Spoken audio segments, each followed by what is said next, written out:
Ladies and gentlemen, it is October 8th, 2025. This is the Owen Report, and here's what we have coming up for you today.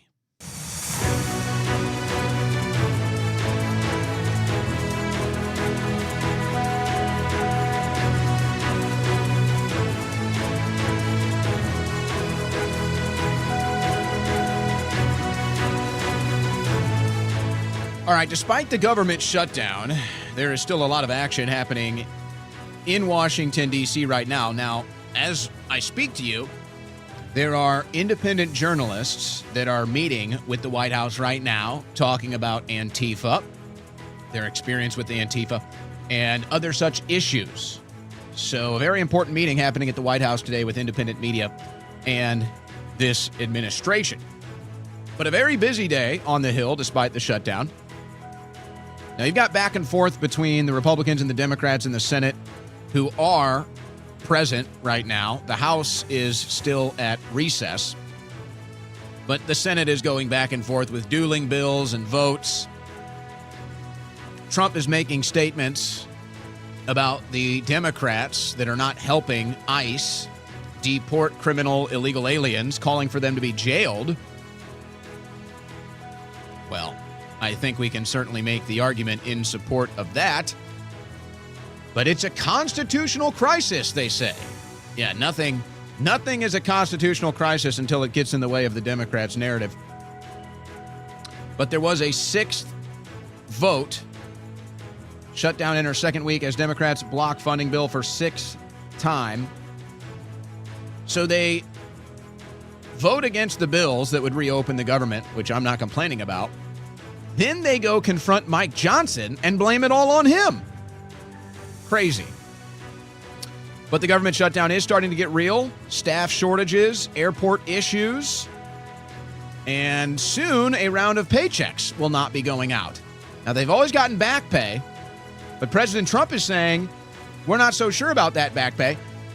And now, a lot of these workers are going to be furloughed and lose their jobs, including many IRS agents. Well, I'll tell you what, any number of IRS agents getting fired is a good start.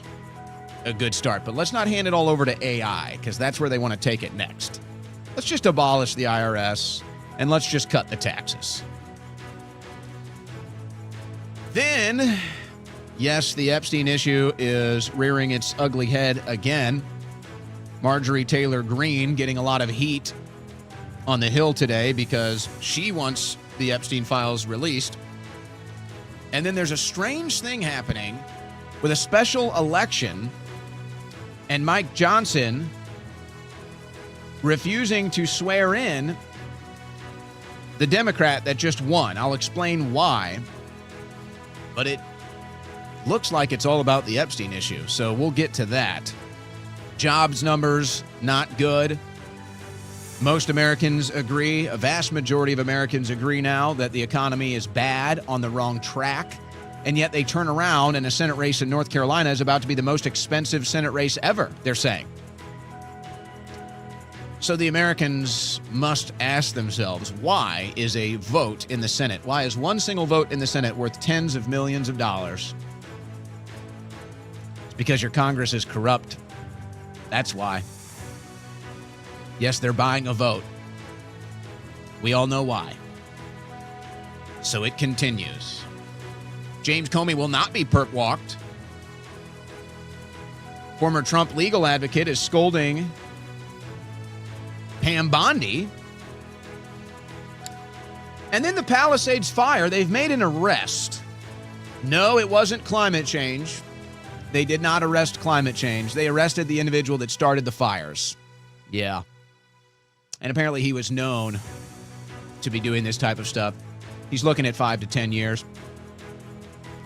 And then a crazy study out of Ohio. Almost half of car accidents, they did a blood test on the people that were in the accidents, and nearly half of them tested positive for marijuana. So now they're blaming it on weed. So there you go. All of that and more coming up on today's Owen Report. This news update was brought to you by OwenSchroyer.store, the official site for Owen Report merchandise.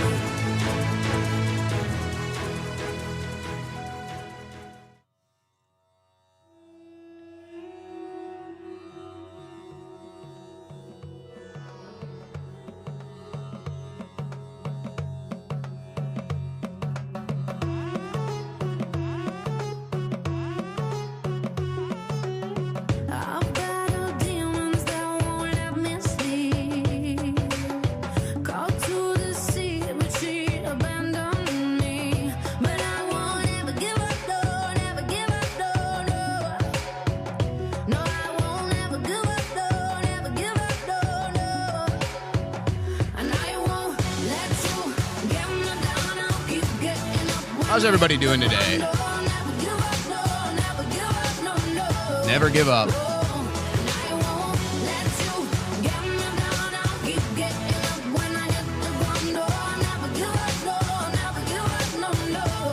Not going to keep me down. On the cutting edge of news and analysis, the Owen Report with Owen Schroyer.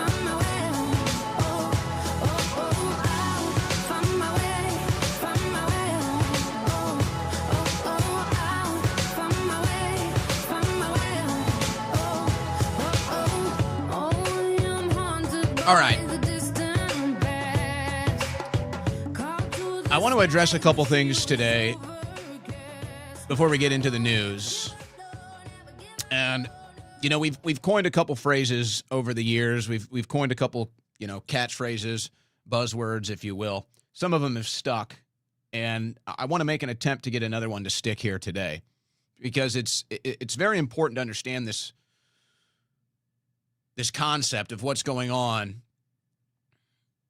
this catchphrase, if you will, this quotable, if you will, today.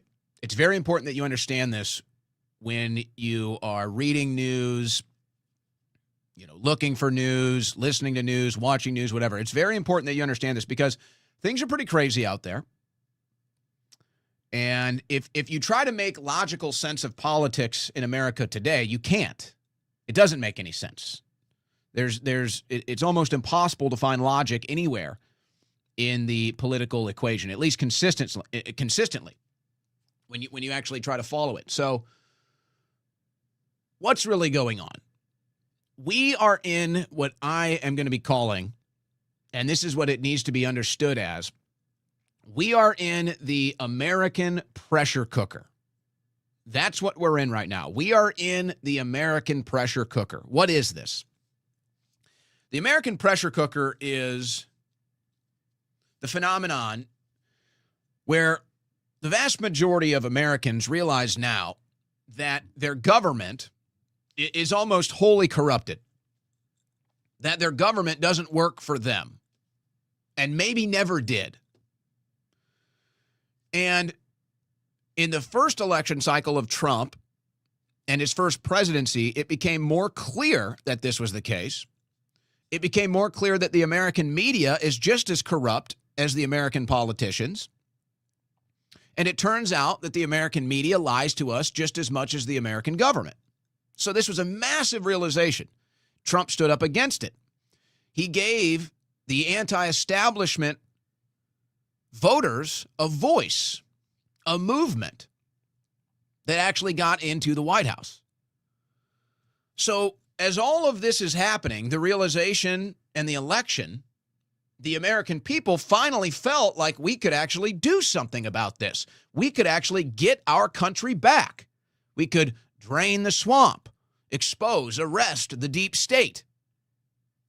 And they really believed this.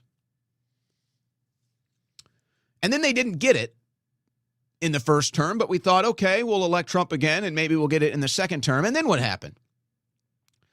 Somebody released a bioweapon and shut down the economy, crashed the economy, did permanent damage to the American economy that Trump had humming. Then they tried to force you into a global government, a corporate global government, where you would be forced to make medical decisions against your own will, which ramped up the pressure. because now Americans felt less free than ever. You can't run your business. You can't take your kid to school. And then they stole an election. And then we had 4 years of Biden, perhaps the most corrupt administration in the history of this country. Allowed and facilitated an invasion of tens of millions of people, high crimes, treason even. Nobody's been arrested. And throughout all of this process, one thing remains true. The American people are suffering. The American lifestyle is deteriorating. Americans are getting less and less as the government demands more and more. And there seems to be no escape hatch. So now the corruption is undeniable, and it's in your face. And now there is a body of people that is pushing back and fighting back against it, with President Trump as the leader. So Trump gets in again, hope returns, maybe we'll drain the swamp, maybe we'll get deep state arrests, maybe the people that have been selling us out and committing treason against this country will finally face a trial for the American people to see. And now here we are, almost 10 months into this administration, and we're not getting it. There have been no deep state arrests. They're covering up the Epstein story. And it seems the only place where things get done, the only place that gets prioritized, is a foreign country. So this is the American pressure cooker. The American people are suffering. The American way of life, lifestyle, is becoming harder and harder to obtain. The American dream, harder and harder to obtain. Many in the younger generation now feel it's impossible if it ever even existed. And so this is a mass awakening. This is a mass realization. Our government is corrupt. Our media is corrupt. Our economy is no good. And we were told we'd get something done about it, specifically from this administration. And it's not happening. And so every day that goes by and the dollar continues to lose its value and your energy costs continue to go up and your grocery bill continues to go up and you're continued to be forced to support foreign countries and foreign wars, the American pressure cooker turns up. Until something is actually done to benefit the American people, until taxes are actually cut. I don't mean a percentage. I don't mean changing the bracket. I mean cut. Gone. There will be no relief. And every day there's no deep state arrests. And every day a foreign country and a foreign war is prioritized, the American pressure cooker turns up. So this is where we're at. The knob only goes one way. It's clear. The knob only goes one way, and that's up. And eventually, you know what happens when a pressure cooker gets too much pressure? Now, I don't know what that's going to look like. I don't know if anybody can say they know what that looks like. Because I don't know if any of us have been alive to experience this before. Now, there's no doubt that America and the American people have gone through trials and tribulations. And most Americans today probably have it about as good as any other time in American history, all things considered. But when you compare and contrast the potential of American today, that's where we fall short. And this is what people are realizing. We're not even allowed to reach our potential. We're told we're bad if we even want to reach our potential.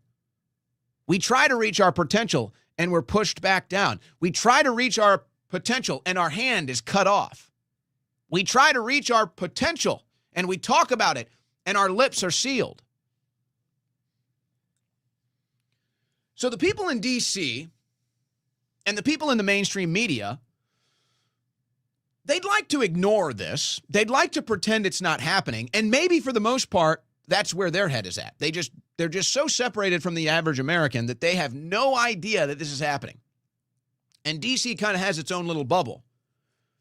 But I can tell now more than ever, when I look at the political landscape and I look at the political coverage, call it the establishment, whether it's the establishment right, the establishment left. In fact, this actually applies more to the establishment right at this point. They have completely lost their connection with the common man. Just completely gone. And some of the commentary that I'm observing, some of the, let's say, online debates that I'm having, prove it to me. Now, I don't know about all these people's social lives, but I continue to bring this up because it seems clear to me they don't have any social lives. Because if they did, they'd understand where the American people are at. They'd understand where the American people are coming from. And yet they seem to have completely no clue. They seem to be completely tuned out from the average American. So now, people that know the government is corrupt, the media is corrupt, they're sitting here saying, well, who represents us? We thought it might be the Republican Party. We still hope it's going to be the Trump administration, but yet here we are. Who represents us? And then when we stand up, and then when we speak our minds, we're told it's illegitimate. We're told it's no good. And the gatekeepers are standing at the door telling us we're not welcome anymore. After everything you went through, after all of the suffering and all of the risk and all of the heartache, we thought we'd be allowed in. And there's the same gatekeepers standing at the door telling you not so fast, looking for a loyalty test, looking for you to abandon certain issues you care about, demanding that you only say positive things. And it's not working. And so the backlash continues. This is the American pressure cooker. It's hotter than it's ever been. The knob only goes one direction. And Washington, D.C. can pretend it's not happening. They can try to isolate themselves from it as much as possible. But it's not going anywhere. And every single day that passes, and there's not deep state arrests, and every single day that passes, and there's not major reform, I'm talking major reform, tax cuts, DOGE saving us $1 trillion in spending, cutting all foreign aid,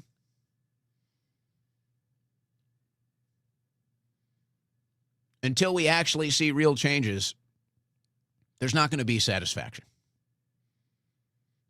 And the difference now between this in the past, the difference, I guess the two main differences now would be this movement is bigger than ever. And this movement finally felt that we got somebody in that represented us. There have been candidates in the past that fell short, but we thought Trump was the one. Now, I still believe that you could say the jury is still out on Trump. Some people disagree with that. They think this is the Trump, this is it, this is what we're getting. Don't expect anything different. Totally understand that. I'd like to think we're in the first quarter of this administration and President Trump is going to do some epic things to save this country before it's all said and done. But it's not happening. Not even close. And then the one group of people that are demanding we get the results are now getting the most attacks. And this is the American pressure cooker, ladies and gentlemen. So everything you see, all the strife, all the attacks, all the smears, all the heated debates, all the questions unanswered, it's all part of the American pressure cooker. That's what we're in. and the pressure is only going up. And there doesn't seem to be anything relieving the pressure. Nothing. Nothing to vent it, nothing to release it.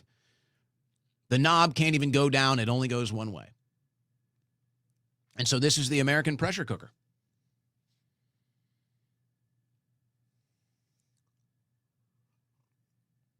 So when you understand that that's where we're at, everything else makes more sense. Everything is intensified. Everything is hyper-polarized because we're in the American pressure cooker, and we can all feel it.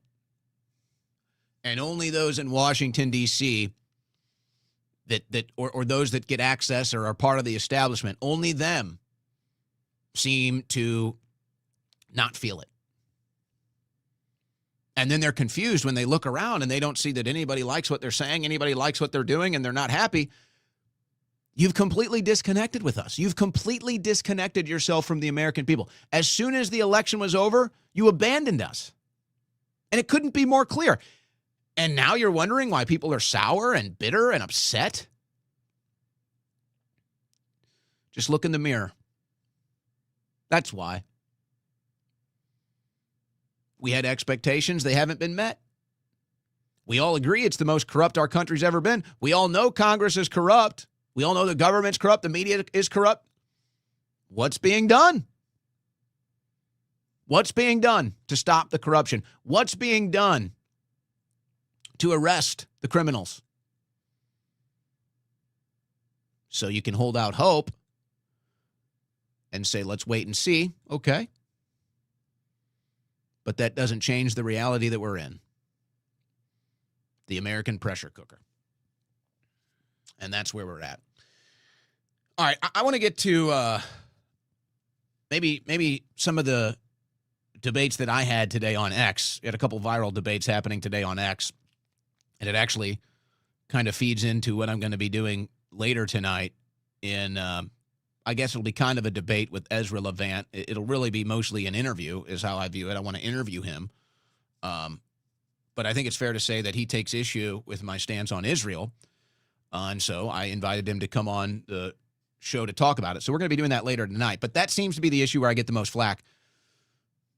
And really, I've never been attacked more by anything else in my life. That's true. At least from a human intel standpoint, let's say. I mean, obviously, when the Biden administration was in there, you know, the attacks I was under and the censorship. But I mean actual personal attacks. I mean actual incoming personal attacks on me as a person. I have never experienced anything like this in my career in political media like I have over the Israel issue. And it's all coming from the right wing. It's all coming from the right wing. And I'm like, you know, looking around here, I'm like, hey, I thought we were all on the same side. It's okay. We can have disagreements. But now it's a gatekeeping issue. Now it's a loyalty issue. Now it's a moral test. This wasn't part of the plan. This was never the operation. I have never been attacked. I have never been libeled. I have never been smeared.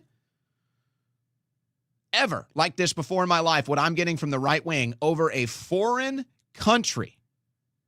Over a foreign country. So you have to understand, to the neutral observer or the active observer, it only looks like one thing, and it's not good. Now, I'm not going to jump to the same conclusions that these woke right people are doing, saying, oh, if you don't support Israel, you're paid by Qatar. You're just making a fool out of yourself. That's wokeism. You're the woke right.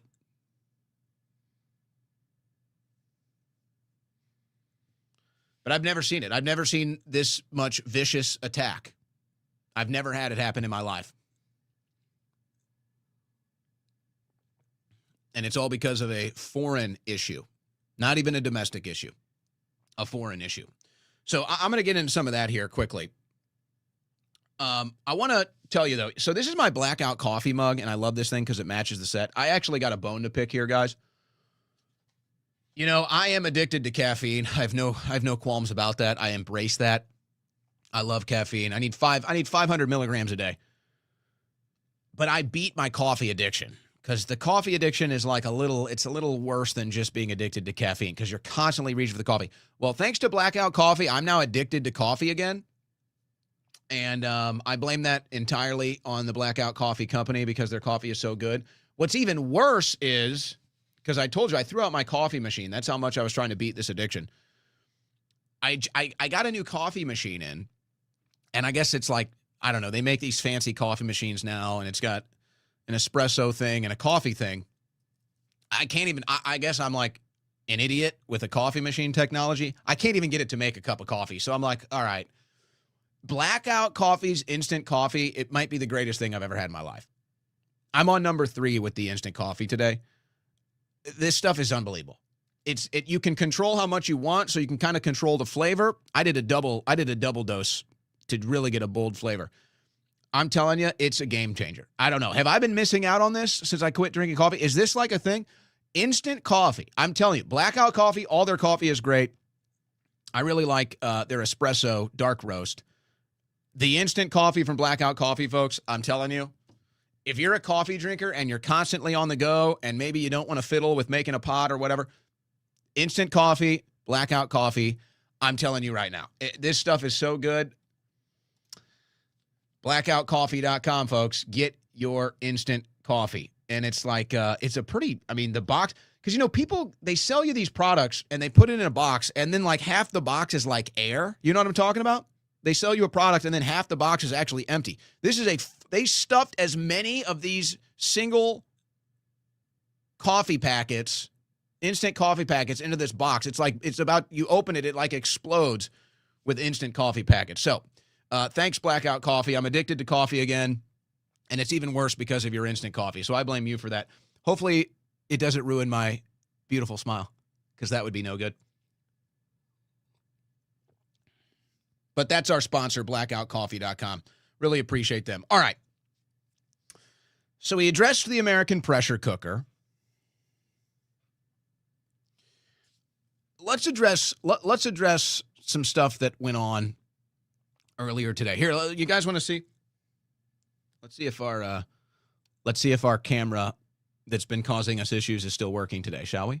Hey, I'm not sure I have the permanent fix. Maybe a temporary fix. We'll find out. We'll find out if this thing goes black today. So, okay, let's see here. Let's start with this. This is from Graham Allen on X. He says, we lose the midterms if the infighting like this continues. The end. Now, this is something I've been saying for months, that Republicans are setting themselves up for failure because of the Israel issue. And look, if you're pro-Israel, then okay, that's fine. And if you want the Trump administration to continue with the support for Israel, fine. But I'm just telling you, from a political standpoint, it's killing you politically. I'm telling you right now, the Israel issue is, it's not quite a death wish politically, but it's getting there fast. It's getting there fast. AIPAC money is now becoming the biggest political issue. In fact, I've got this video from these town halls where everybody's going up there and they're telling the people running for office, you better not take money from AIPAC. So this thing is not going away.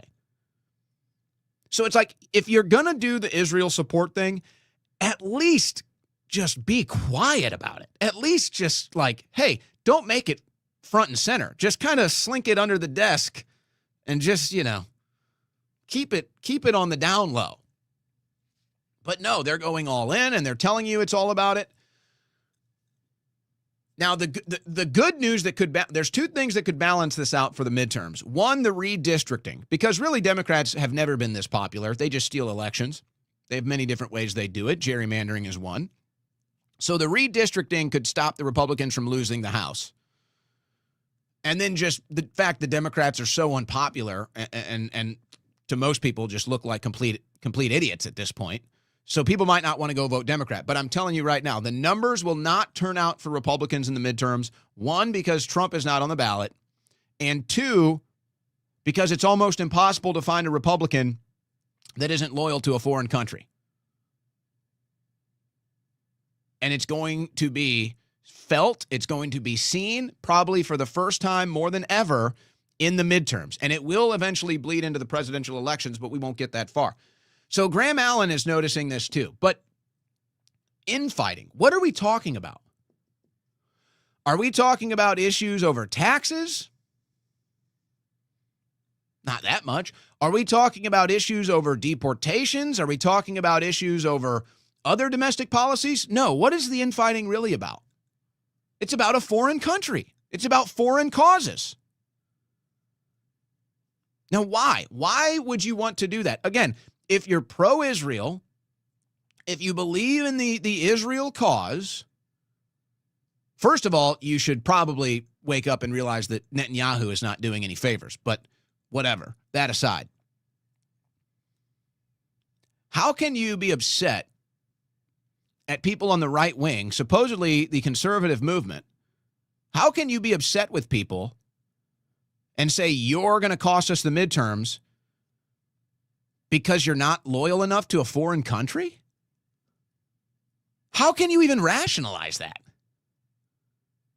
How can you even defend that? How can you blame the conservatives for the infighting because they're not loyal to a foreign country? You don't show enough loyalty to a foreign country. And by the way, what is conservatism? Conservatism is no foreign wars, no foreign conflicts, no foreign entanglements, no foreign funding. That's conservatism. As a political value, conservatism, by definition, is against foreign entanglements. The founding fathers warned us about foreign entanglements. And these right-wingers, they want to talk about conservatism all day long. They don't practice conservatism with policy. They haven't for years, my entire life. So the people on the right that actually want conservatism, now they're being told they're the bad guys. And they're being pushed out of the movement, and they're being blamed, oh, if you lose the midterms. No, if you lose the midterms, that's on you. If you don't do what the American people want and you can't win an election because of it, that's on you. And if our arguments are so powerful that they defeat you, again, that's a you thing, not an us thing. Don't get mad at us because you're losing the narrative and the debate. And they're saying, oh, that's not true. That's like people that say Trump couldn't win. Or they're saying this is not organic. It's all bought and paid for. Do you realize what you're doing when you say that? Again, we should be able to have these debates. We should be able to have these civil discussions and realize that we still have to find a way to remain a united front to win elections. But they want to gatekeep and they want you out. And they say this is paid propaganda. This is all by design. No, it's organic. It is organic. Are you telling me when I go to the places I go to, when I go to a ball game, see all the same people? When I go to my favorite restaurants, see all the same people, the waiters, the bartenders? When I go to the gym, see the same people, go to the pool, see the same people, go talk to my neighbors. See, are you telling me they're all paid opposition? Are you telling me that? Are you telling me 95% of the people that I talk to on a daily basis are all paid opposition? This is an organic pushback against foreign aid and foreign entanglements. It is fully organic. And so what happens is when you point the finger and you say you're bought and paid for, when the person you're pointing the finger at is not bought and paid for, what do you think they think? What do you think goes through their minds? You must be bought and paid for. You're the one pushing a foreign agenda, not us. And then there's your divide. So no, this is not a propaganda operation. This is organic. And it is the biggest issue now. Whether you believe it should be or not, it doesn't matter. It is. And then who, again, they tried to label you woke right if you wouldn't support Israel, and it's the exact opposite.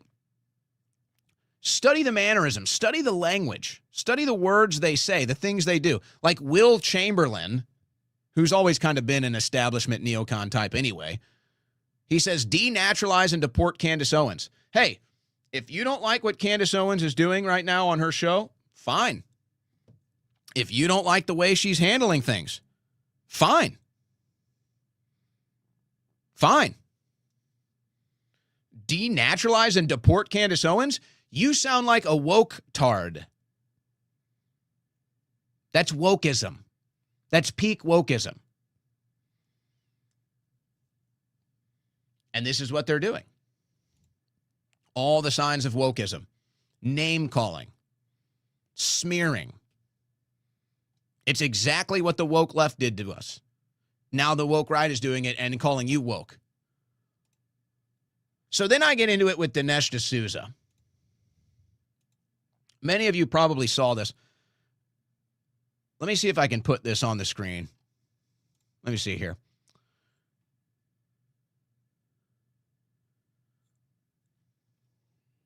I think we can do a screen share.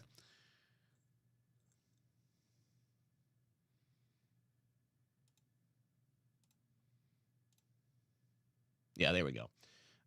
Let's go with this shot. No, you're not going to give me that shot?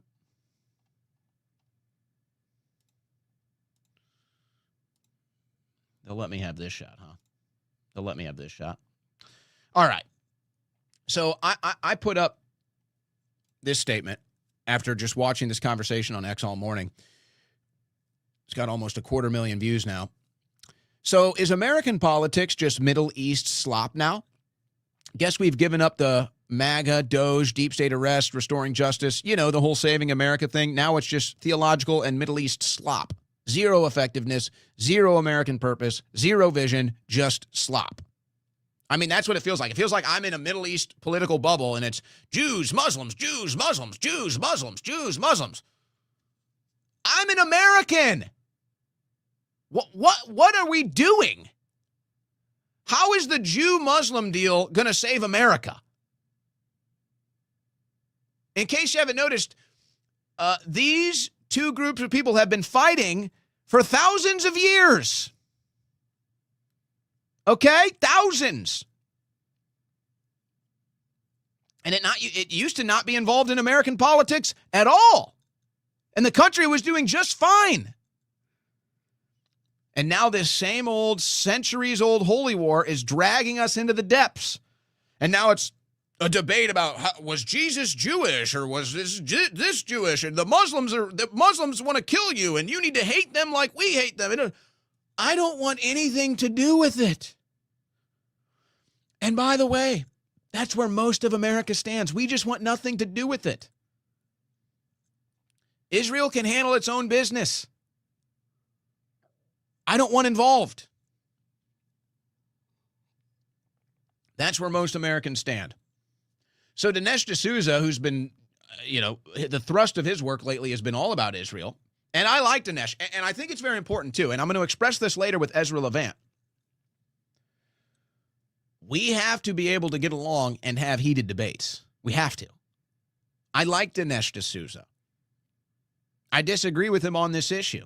I still respect Dinesh D'Souza. But it's like, Dinesh, I know your son-in-law was just in Israel. I know that. Everybody knows that.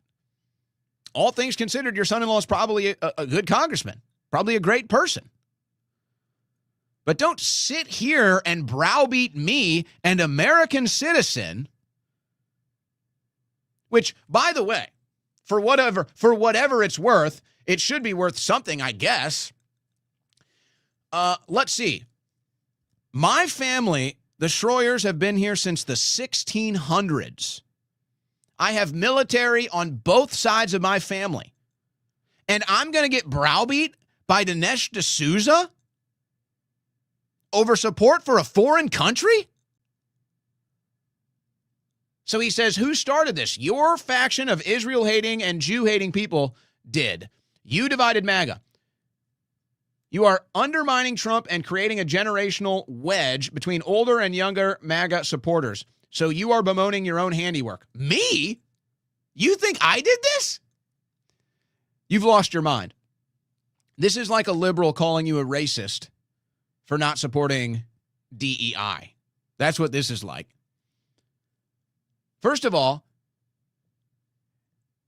in my post, I did not say Israel. I did not say Jew. Neither of these things came up in my post. He inserted these things, not me. He put words in my mouth. That's what liberals do. That's a woke tactic to put words in somebody's mouth. I never said those things. And this is why you're losing the debate. Are there bad people out there, haters of all different kinds? Of course. Nobody's denying that there's haters out there. Rancid haters. That's not what this is about. I don't hate Israel. In fact, if I love Israel, if I like Israel, then I'm looking at what Netanyahu is doing, and I'm saying Netanyahu is hurting Israel. So really, you're just loyal to Netanyahu. Plenty of Israelis don't like Netanyahu. Plenty of Israelis are protesting him every day. Plenty of IDF soldiers are turning on Netanyahu in the last 2 years. This isn't about loyalty to Israel. This isn't about loving or hating Israel. So you say, hey, I'm not so sure we need to be supporting Israel anymore. You Israel hater. What? Hey, I don't like the priority and the access that Netanyahu is getting right now from this administration. You're an anti-Semite Jew hater. What? What? I'm just having a policy discussion. I'm just having a policy debate. What are you talking about? What are you looking at?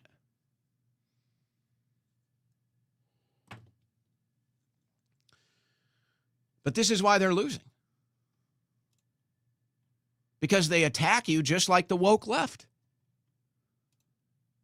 It's totally illegitimate. It's totally inaccurate. And people are sick of it.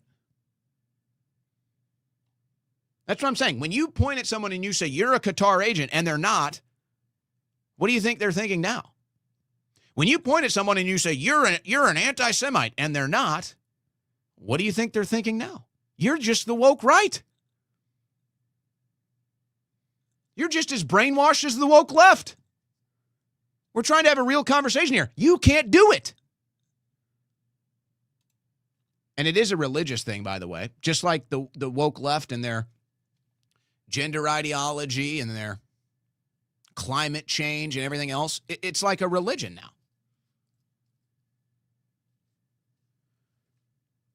It's not even a spiritual thing. It's like a political religion thing. It's like a political issue religion thing. And then I love this one because now they're trying to browbeat Christians. You're not a real Christian if you don't support Israel. Dinesh D'Souza, did Jesus ever say, I'm a Jew, but I'm founding a new religion called Christianity? It replaces Judaism and makes me the first Christian, as the name Christian refers to a follower of Jesus. I'm the first follower of me. Can anyone identify where in the Bible Jesus says this? This is a fun game. This is a fun game. Hey, guys, who wants to play this game with me? We can open up the phone lines. We can all play this game. Hey, where in the Bible does it say if I don't support the government of Israel, I'm not a real Christian? Where in the Bible does it say that America must financially support Israel? Maybe Dinesh can point me to that verse, because anybody can play this game. Where in the Bible does it say exactly what it is you're saying? Again, woke. Right. These are woke tactics. Here's more woke. The wokeism from the right continues. Man, that would suck to have to run a 24/7, 365 days a year PR game just to convince people to recognize your right to exist on Earth. Sounds like what I hear people saying about living in America while black. You sound like an SJW. Bingo. Bingo. And I've said this for years now, and it's never been more obvious. Supporting Israel is Black Lives Matter for the right. Black Lives Matter is the big social justice stoop that liberals will stand on to claim they're morally superior to you. Israel is that for the right. And that's what this is. It's victim mindset. It's projection. It's name calling. It's wokeism. And by the way, everybody's noticing this, that, hey, whoa, you guys are the ones that sound like liberals now. You guys are the ones that sound like you're woke now. We're just having a geopolitical debate. We're just having a geopolitical disagreement. You're calling us names. You're playing the victim. That's wokeism. These are core tenets of wokeism. There's not even a gray area.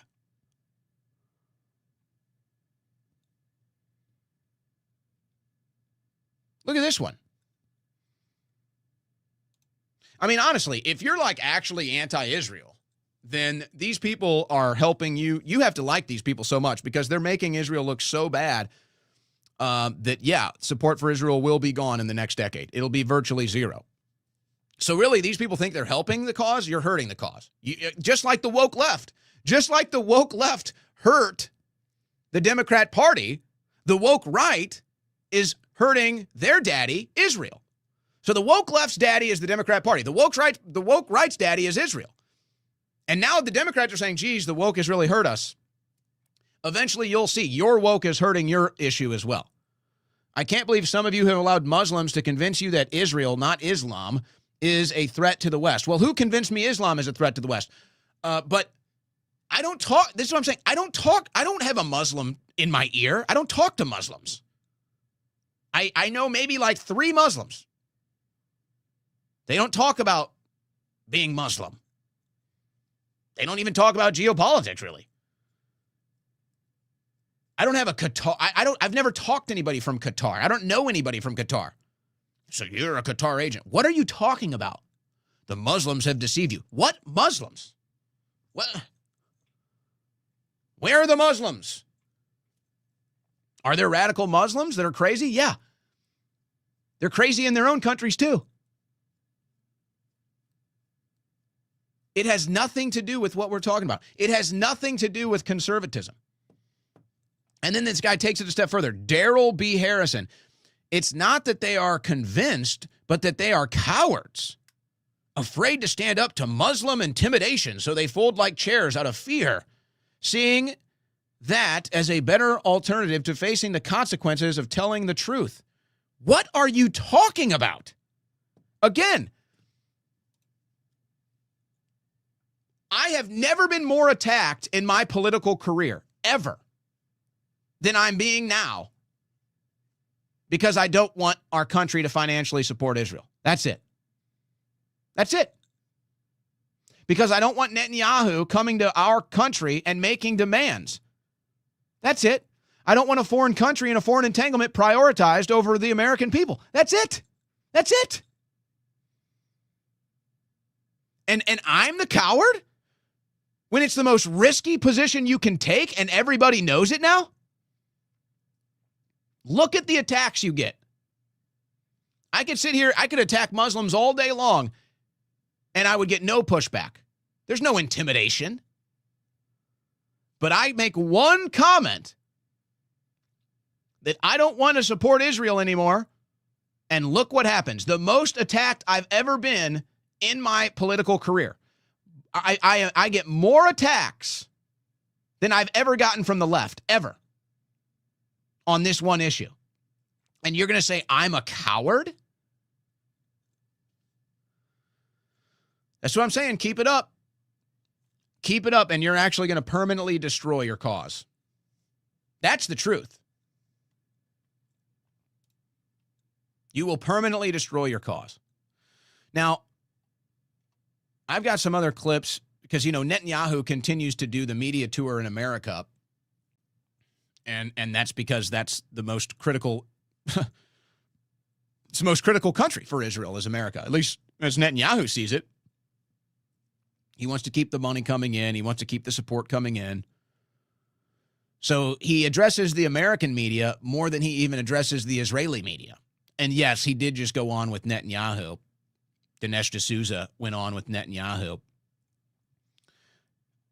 Maybe we'll save those clips for later. Instead, let's do this. Let's go to the AIPAC clips, and we can visit maybe the D'Souza Netanyahu clips coming up. But let's go to the AIPAC clips. First, here's Matt Gaetz. Now, I wonder if Matt Gaetz is going to get involved in politics again. I'd like to see it. He might not want to after what was done to him. He might just say, I'm done with it. Screw it. And I wouldn't blame him if that was the case. But he was on with Tim Pool, and he was talking about his experience with AIPAC. And listen to this. This is just crazy. Listen to his experience with AIPAC here. If you ask any questions about any decision of the Israeli government in any place regarding settlements, regarding Gaza, whatever, you were like, you deviated from the script. And I just in any policy area, I had resentment over that. And then I saw the way the AIPAC worked, and that was weird for like a country lawyer like me. I remember my first AIPAC reception, and like your fundraiser tells you have to go, and your chief of staff tells you have to go, your committee chairman all tell you have to go, and you get there and you wear this name badge, and I remember there's a QR code on it, and what we were supposed to do was go talk to donors, and then if still sorting some things out. Here, we'll play the whole thing again. I apologize for the echo. Here we go. Initially, I resented the fact that there was no appreciation for nuance.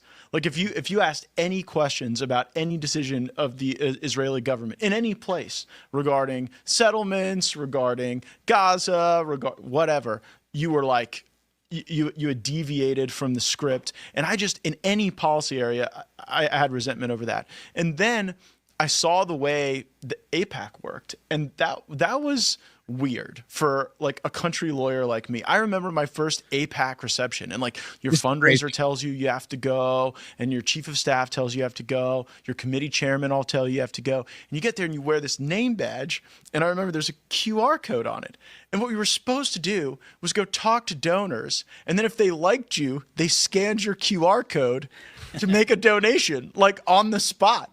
And so can you just imagine how demoralizing that is to like be told that your job for the next several hours to go chat people up, hoping they would scan you like a can of tomato soup on the way out of the meeting. I mean, it's literally purchasing. Right. And so I saw that and I was like, wow, that is so freaking weird. And then, I was in Israel.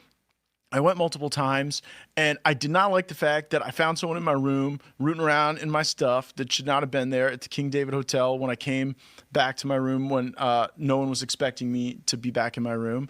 And I just presumably Israeli law enforcement. Well, I don't know who it was. I just thought, like, this is weird. All of these things combined are odd, and then the policy outgrowth seems to be an obsession about the Middle East that has not served my generation well. I just don't. Bingo. And that's everything right there, folks. That's where this is all coming from. And that's why it is a generational issue. And that's why the younger generation has a completely opposite take as the older generation. Now, that's not a blanket statement. And every time I say that, I've got, older listeners that reach out and say, hey, we're with you too. So I think even there, it's even dwindling there. But let me just be clear about something too. I want Israel to succeed. I want everybody to succeed. I harbor no hate towards Israel. I don't like Netanyahu. I think Netanyahu will probably go down in the history books as maybe the most evil person of this time. I do believe that. Now, where he's coming from, I don't know. But what he's done is a different story. And how long he's been lying to us is a different story. Is he good or bad for Israel? Probably bad. How's Israel doing on the world stage right now? Not good. No, not good. How's Israel's support in America doing right now? Not good. Not good. So is Netanyahu good or bad for Israel? So if you're pro-Israel, maybe you should be looking at Israel's leadership. Maybe you should be looking at Netanyahu. Maybe you should be looking at the IDF. Our policy is simple. We don't want to support foreign wars or foreign countries, whether it's Ukraine or Israel or any of the others. We're done with it. Our lives aren't getting better. So stop with the foreign entanglements until our lives get better. That's all. I wish nothing bad on the Israeli people. I don't like that people like Mark Levin and Benjamin Netanyahu claim to speak for all Jews, which isn't true. Jews are just as diverse politically and ideologically and philosophically as every other group. But see, there it is again. There's your wokeism. All blacks think the same and must think the same and must vote the same. That's woke. That's what they do with Israel and Jews. It's not true. It's not true. So who are you really loyal to? Who's really anti-Israel? But that's crazy about AIPAC. Now, this is a compilation of different political campaign events and town halls where the main question is getting brought up at almost every one is AIPAC. What are you doing? Taking money from AIPAC with respect. That's something that has infiltrated our government. AIPAC money. Watch Congressman Jake Auchincloss discover in real time that his voters know he's bought and paid for by the Israeli lobby. I wondered whether if you had not accepted AIPAC money, whether you'd change your feeling about speaking about Israel-Palestine. I think we as citizens and as policymakers have to hold in our heads competing convictions and ideas. Me personally, I'm concerned with AIPAC, and I was just wondering if you particularly or anyone you know of has any plans to try to reduce this problem. What are you doing to prevent the use of our taxes to starve and kill people in Gaza? Yeah. You were elected by us. Remember that. I've addressed Israel and Gaza now on, I think, 3 separate occasions, so we're going to keep moving on. So I know you don't really want to take any more questions about Gaza, but I'm going to ask you to think about it. Starvation is not what my tax dollars should go to. So I hear the sense of emotional urgency behind Gaza. I've addressed that issue. I'm not going to continue to address the issue. I want to know, aside from taking money from AIPAC, with respect, that's something that has infiltrated our government. What are you going to do? What do you plan to do to end the killing of Palestinians in Gaza while they are trying to access food?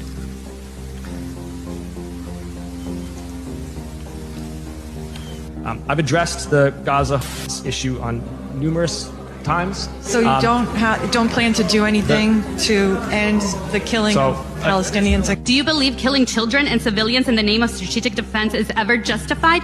Yes or no? A somewhat related question. I want to make clear I'm a lifetime Democrat, and I will probably continue to be.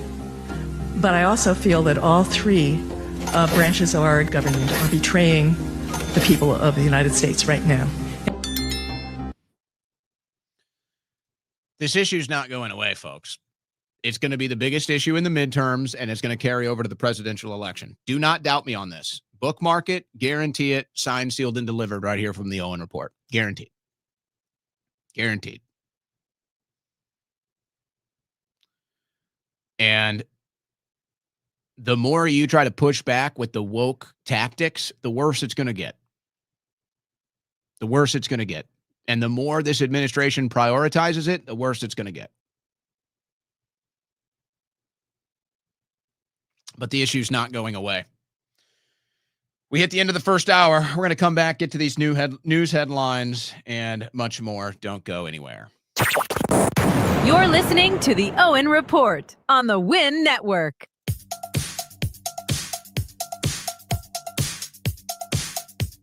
On the cutting edge of news and analysis, the Owen Report with Owen Schroyer.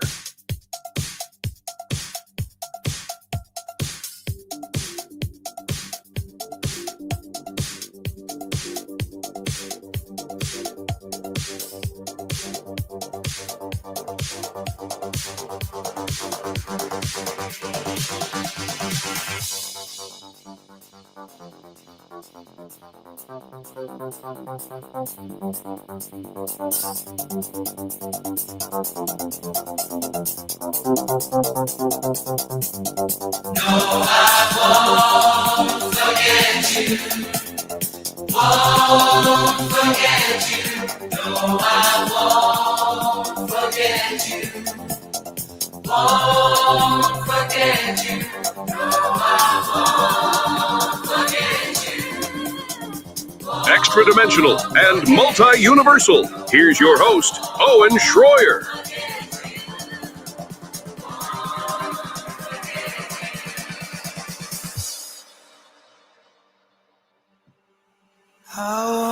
That is spicy. Is that a spicy first hour for you?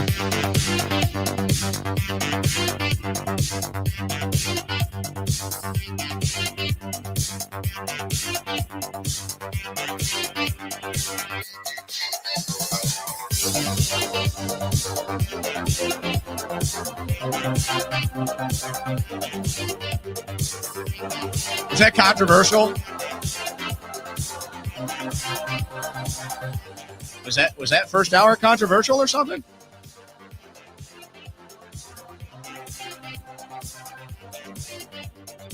No.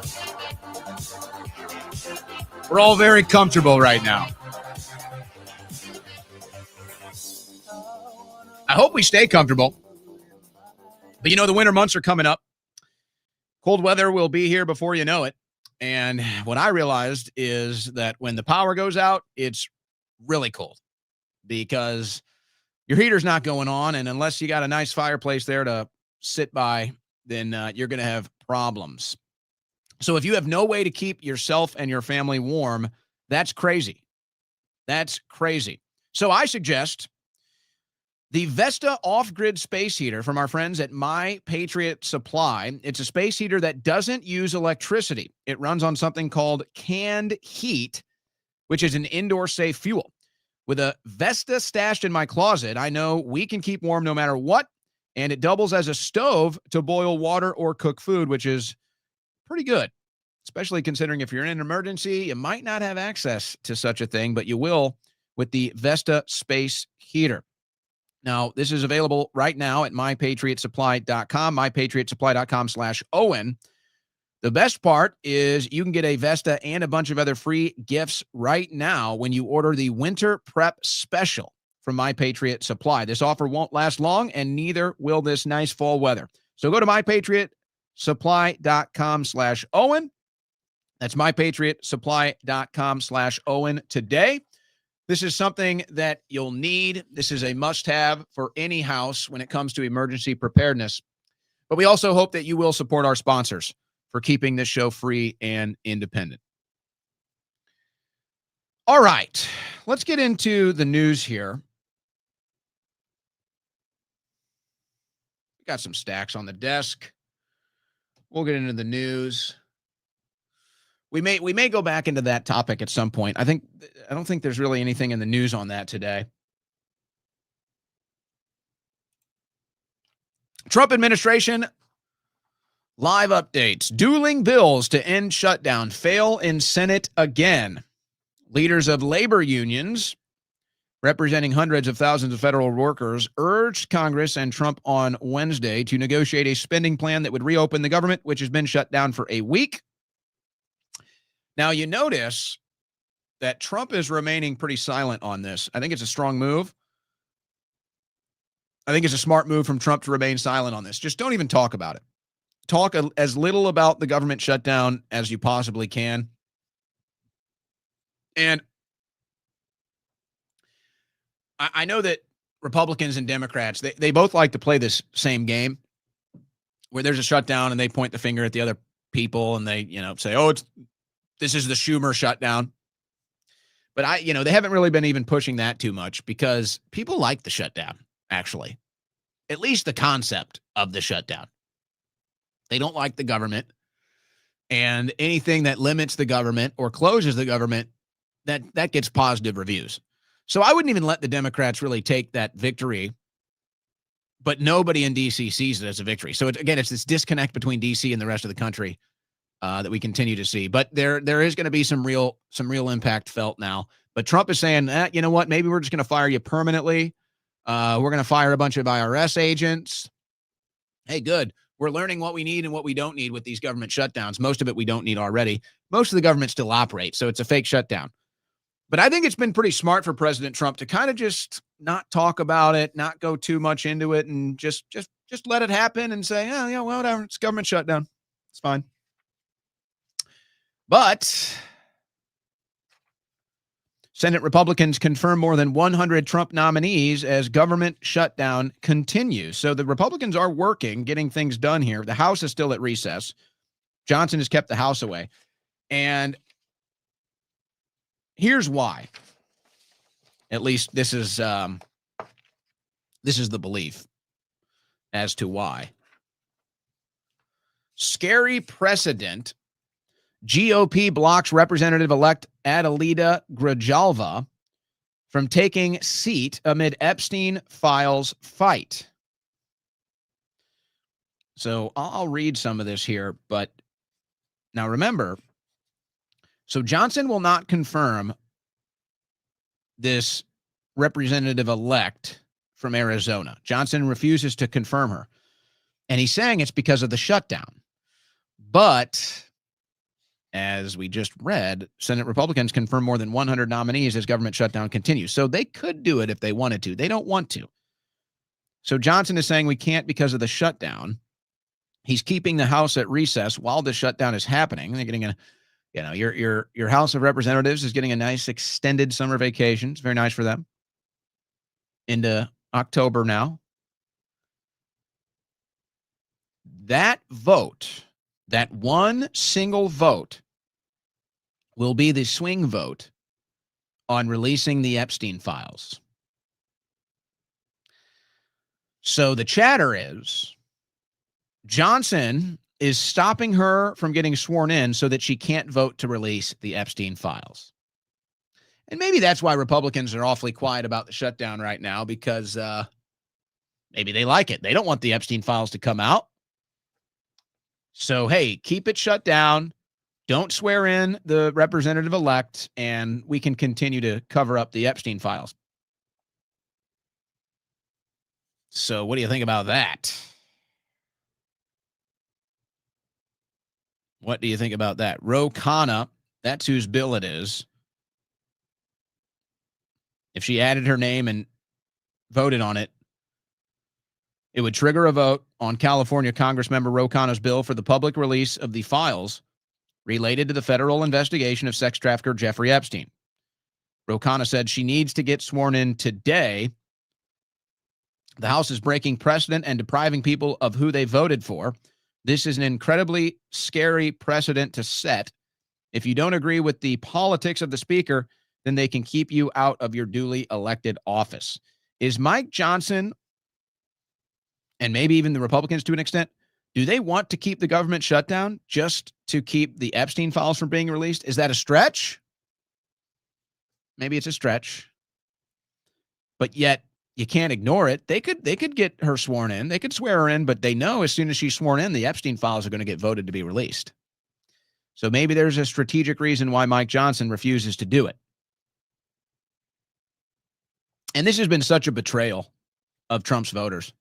Now, look, the Epstein thing may or may not be a big issue to you. You may be sick of it. And that's fine. But this was a campaign issue.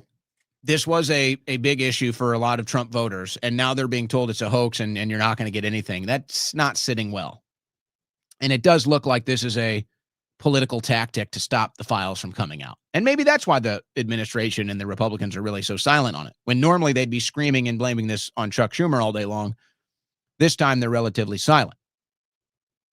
By the way, I don't want you in the audience here to ever be fooled. I don't. And I know it's hard. I know it's hard not to be fooled. And there's a lot of other voices out there, and a lot of them say conflicting things, and there's political pressure and different tidal waves and currents. But that's why we're here, to keep you steady. to keep your eye on the prize. You remember a couple months ago when the Epstein debacle really got bad and they were trying to throw Trump supporters that were upset some red meat to try to get them to stop talking about it, give them something. And they send Pam Bondi up there. Pam Bondi's going to release the grand jury testimony. I rolled my eyes and I said, no, you're not going to get anything. And I was scolded for that. I was bad for saying that. But where's that grand jury testimony? Yeah, where are those documents? Yeah. You were never going to get them. You were fooled. You were lied to. You were tricked. Sorry to say. Sorry to say. Shutdown enters second week as Democrats block funding bill for the sixth time. So the Democrats are doing this because they just want to blame Trump and they want to use this as a political issue to say they shut down the government. They did it. It's the Trump shutdown. And I think the Trump administration is kind of mostly indifferent. They're like, you know what? Our people don't really like the government. So whatever, shut it down. We don't care. We don't even need to play politics with this one. Plus, it keeps us from releasing the Epstein files. So we'll just go ahead and roll with it. This thing could go on. This thing could go on because you might have genuine interest from both parties to not open the government.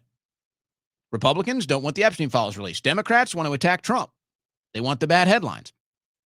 By the way, Mike Johnson is on CNN right now. Mike Johnson is on CNN right now. I can only imagine what he's saying.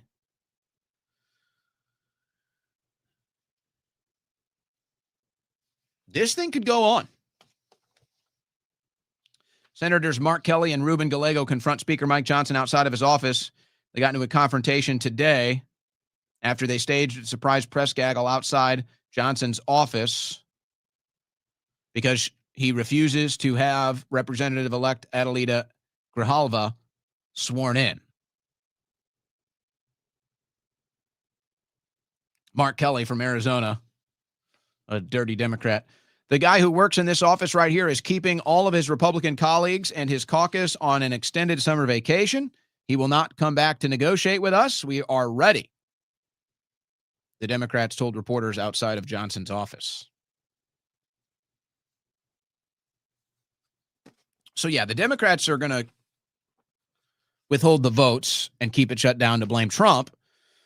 And the Republicans are just going to kind of balk at it and say, okay, you know what? Our people don't really like the government anyway, so those negative headlines aren't going to affect us. Plus, we can use this to continue to block the Epstein files. So all good. You know what? Shut it all down. Keep it shut down. Cut the IRS. Cut it all. Just shut it all down. And you know, you sit here, you dirty politicians, you crooked sellout politicians, you lying, lazy bums. This is how we get what we want over a stupid, petty little agenda that you have. A petty agenda from the Republicans to block the Epstein files. A petty agenda from the Democrats to make negative headlines about President Trump. It's like, we the people want less government. We the people are sick of the government. You won't deliver that for us, but when you have an agenda, then you'll deliver it. Republican ousted by Democrat in shock election defeat. Did you hear about this? Another one. By the way, where is the Republican Party right now? Oh, that's right. They were just on a foreign trip in a foreign country. I forgot. Oh, yes. No. Where is the Republican Party right now on these special elections? Do you realize Republicans have now lost multiple special elections in red states and red districts? And the GOP is nowhere to be found. It's a rudderless ship. It has no captain. Arizona, Pennsylvania, Alaska. Where is the GOP? Why is the Republican Party losing elections right now? I'd love to hear that. I'd love to hear from anyone in the GOP. I'd love to hear from anyone at the RNC. Who's even running the show now? Why are Republicans losing special elections right now? Why? What is the reason? Is it an issue-based reason? Or is the RNC just done until the next presidential election? Is the RNC just taking the next 3 years off? Seems like that's the case here. I don't think this is an issue-based thing. The RNC is nowhere to be found. Perfect example. I got Mike Johnson. TV interviews all the time. And look, Trump can't do everything. So I don't even blame Trump. It's like, I almost get it to an extent where you just get frustrated and it's like, do I have to do everything around here? It's like, I can imagine that's how Trump feels. It's like, do I have to do everything? He can't do everything. Shouldn't be expected to do everything. You got to delegate. Sometimes that goes well. Sometimes that goes bad. I'd love to hear why Republicans are losing special elections right now after the landslide for Donald Trump. But see, that's what I'm saying. The Republican Party goes to foreign countries. The Republican Party goes on TV. They don't even mention these elections. No mention. Every single American, they could easily make sure that every single American knows about these elections. They could certainly make sure that everybody on the Fox News audience, everybody in conservative talk radio, everybody that follows President Trump, they could make sure that all three of those groups of people know about these elections and make sure Republicans win. And they just don't do it. They're just sitting it out. We won the presidential election. Time to take 3 years off. It's not going to look good. It's not going to look good when it's time for the midterms. You know what would look good? You want to win the midterm elections? You could even botch it on all other policies. You could botch it on fundraising. You could botch it on geopolitical and domestic issues. You could botch it all. But there's one way you could win. And that's by arresting the deep state. Arresting the deep state and actually shrinking the government down to size like we wanted with Doge. You would win elections for 3 or 4 election cycles in a row. And it wouldn't even matter. The Israel issue wouldn't matter. All these other issues wouldn't matter. Fundraising wouldn't matter. None of the traditional things that matter in politics during an election cycle. None of it would matter. Throw it all out. If you actually arrested the deep state, if you actually went after all of these Democrat fundraising groups that fund all the left-wing terrorism, the Soros money, all of it, Act Blue, all of it, if you actually went after these people, if you actually arrested the deep state people, you would guarantee Republican victories. If you actually went through with Doge, $1 trillion in cuts, you would guarantee Republican victories for the next 3 election cycles. Guaranteed. And they just won't do it. They just won't do it. Trump's threat to jail elected officials is a constitutional alarm the media can't ignore. Brandon Johnson and J.B. Pritzker in Chicago, in Illinois. And Trump is suggesting that they be put in jail because they're not cooperating with ICE. Well, you may not like it, but Trump has a point. Aiding and abetting in crime is a crime. So, yeah, the members of the Biden administration that facilitated the invasion of this country, like Alejandro Mayorkas, that's aiding and abetting in a crime. You belong in jail. These Democrats that are stopping ICE from deporting criminal illegal aliens, that's what makes it worse.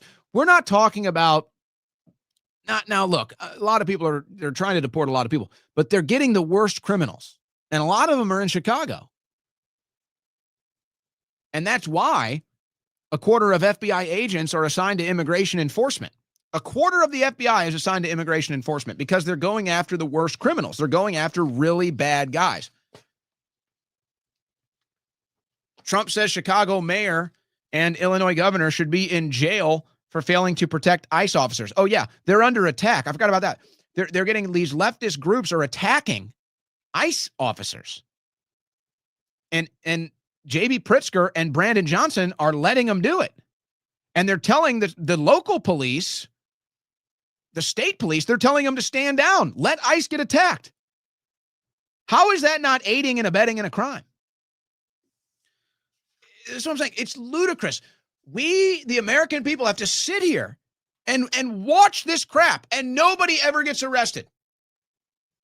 But you're going to be put through hell for a parking violation, a speeding ticket. You're going to be put through hell if you get caught in the wrong place with the wrong thing at the wrong time. You're going to jail. You're going years in jail. But these crooks that facilitate the crime, these crooks that facilitate the invasion, get away with it. They continue to get away with it. This is going to... everybody was excited. You thought we were going to see James Comey get the perp walk. It's not happening. James Comey won't be paraded for a perp walk. Department of Justice's Todd Blanche says. Do you even think he'll spend a second in jail? Do you think James Comey will spend a millisecond in a jail cell, a courtroom? Oh, they'll do it to Trump, but not Comey. Not any of them. And there's the problem. How is Anthony Fauci still walking free? James Comey, Alejandro Mayorkas, the Biden crime family, Merrick Garland. When is their day in court? When is their day in cuffs? Ty Cobb, former White House attorney, says Pam Bondi's attorney general tenure is worse than Watergate. John Mitchell.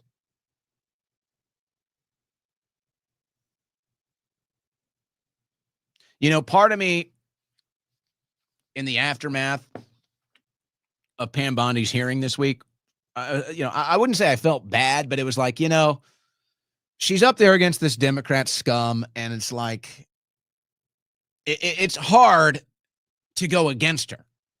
Even though I'm sick of her, most people are sick of her, and she's pretty much been rendered worthless at this point.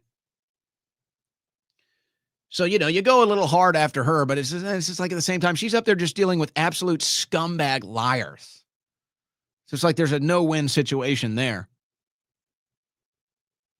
But aside from those antics in that hearing, there's just nothing. There's just nothing. We were promised arrests in the swatting. Nothing. There's no draining the swamp. There's no Epstein. You're getting nothing. Marjorie Taylor Greene said Tuesday that she felt and faced more pressure over a petition to trigger a House vote compelling the release of the Epstein files than any other issue. She's being attacked on the Hill. Here's what she had to say. My signature is on that discharge petition, and there has not been another issue where I have ever received more pressure than that one, and I'm pretty much shocked by it. I can't imagine. I've never understood how this is an issue. I think when it comes to women being raped, especially when they were 14 years old, that's pretty black and white. Yeah. Why is Marjorie Taylor Greene seemingly standing on an island with Thomas Massie now on the Epstein issue? It's very strange. And then, like she says, she gets attacked. Once a loyal foot soldier for Trump, Marjorie Taylor Greene is increasingly bucking her party. Here's what I'm going to say. And anybody that's been listening to me for a long time know that my political instincts are as sharp as you're going to find. Never doubt me. That's why they call me the Babe Ruth of talk radio. Folks, ignore all the propaganda. Cut out all the noise and all the static coming out of D.C. and listen to what I'm telling you.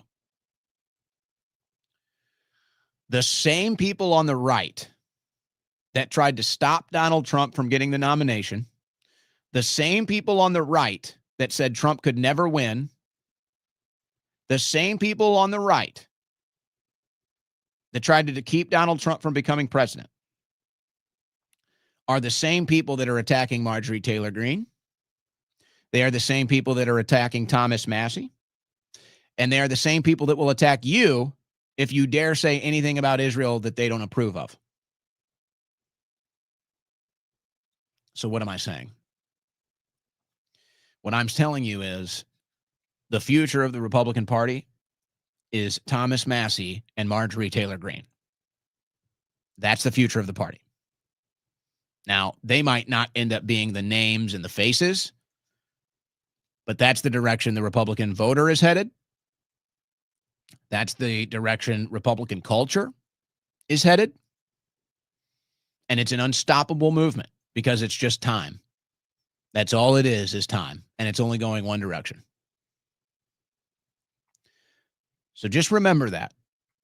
And when they attack Thomas Massie and they attack Marjorie Taylor Greene, know that those people have been wrong about everything politically because they never wanted to be right. They just wanted to deceive you. We don't do that here.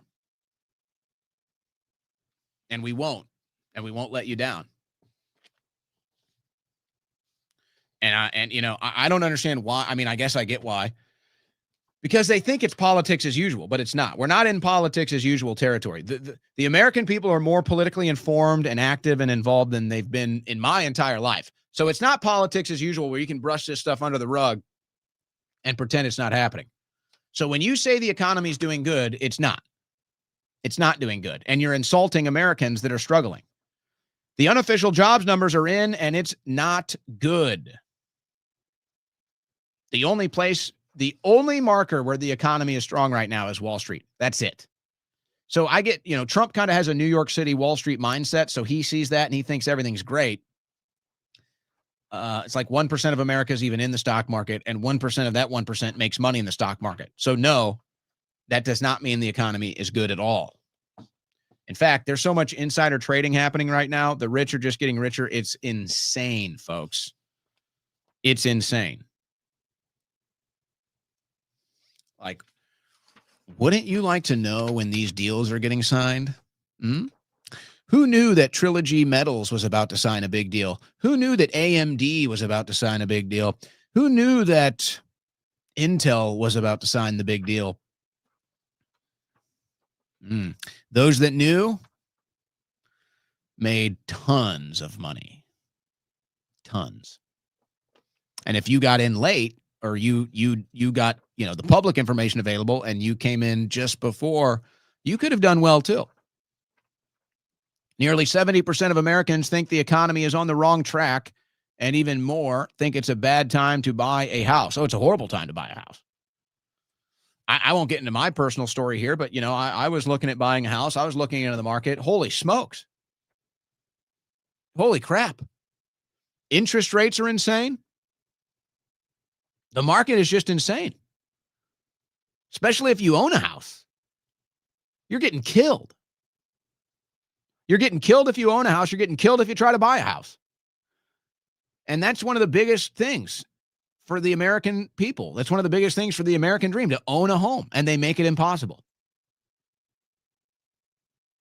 But somehow, some way, they still have hundreds of millions and billions to spend on elections. The Senate race set to become the most expensive in U.S. history.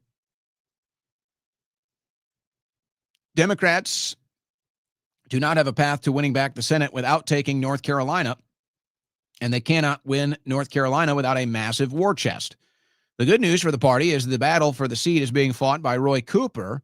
Not only has the former governor never lost an election in almost his 40-year political career, but his campaign recently revealed it had broken fundraising records for a Senate race. They've raised nearly $15 million, the largest ever single quarter haul for a Senate seat challenger. Now, Michael Whatley, the former head of the RNC, is his opponent. He's been outraised. the former head of the RNC has been outraised in North Carolina. Now, take that for what it's worth. How much is a U.S. Senate seat worth? How much is a single vote in Congress worth? And why? You know, if you're a principled conservative, let's say, but let's just say a principled American, there's a lot of internal struggles you have philosophically, politically. And this is a big one for me. Because there's no doubt, there's no denying it, that our election process is corrupt. And all of the money that goes into elections and politics is what's corrupting it. No doubt.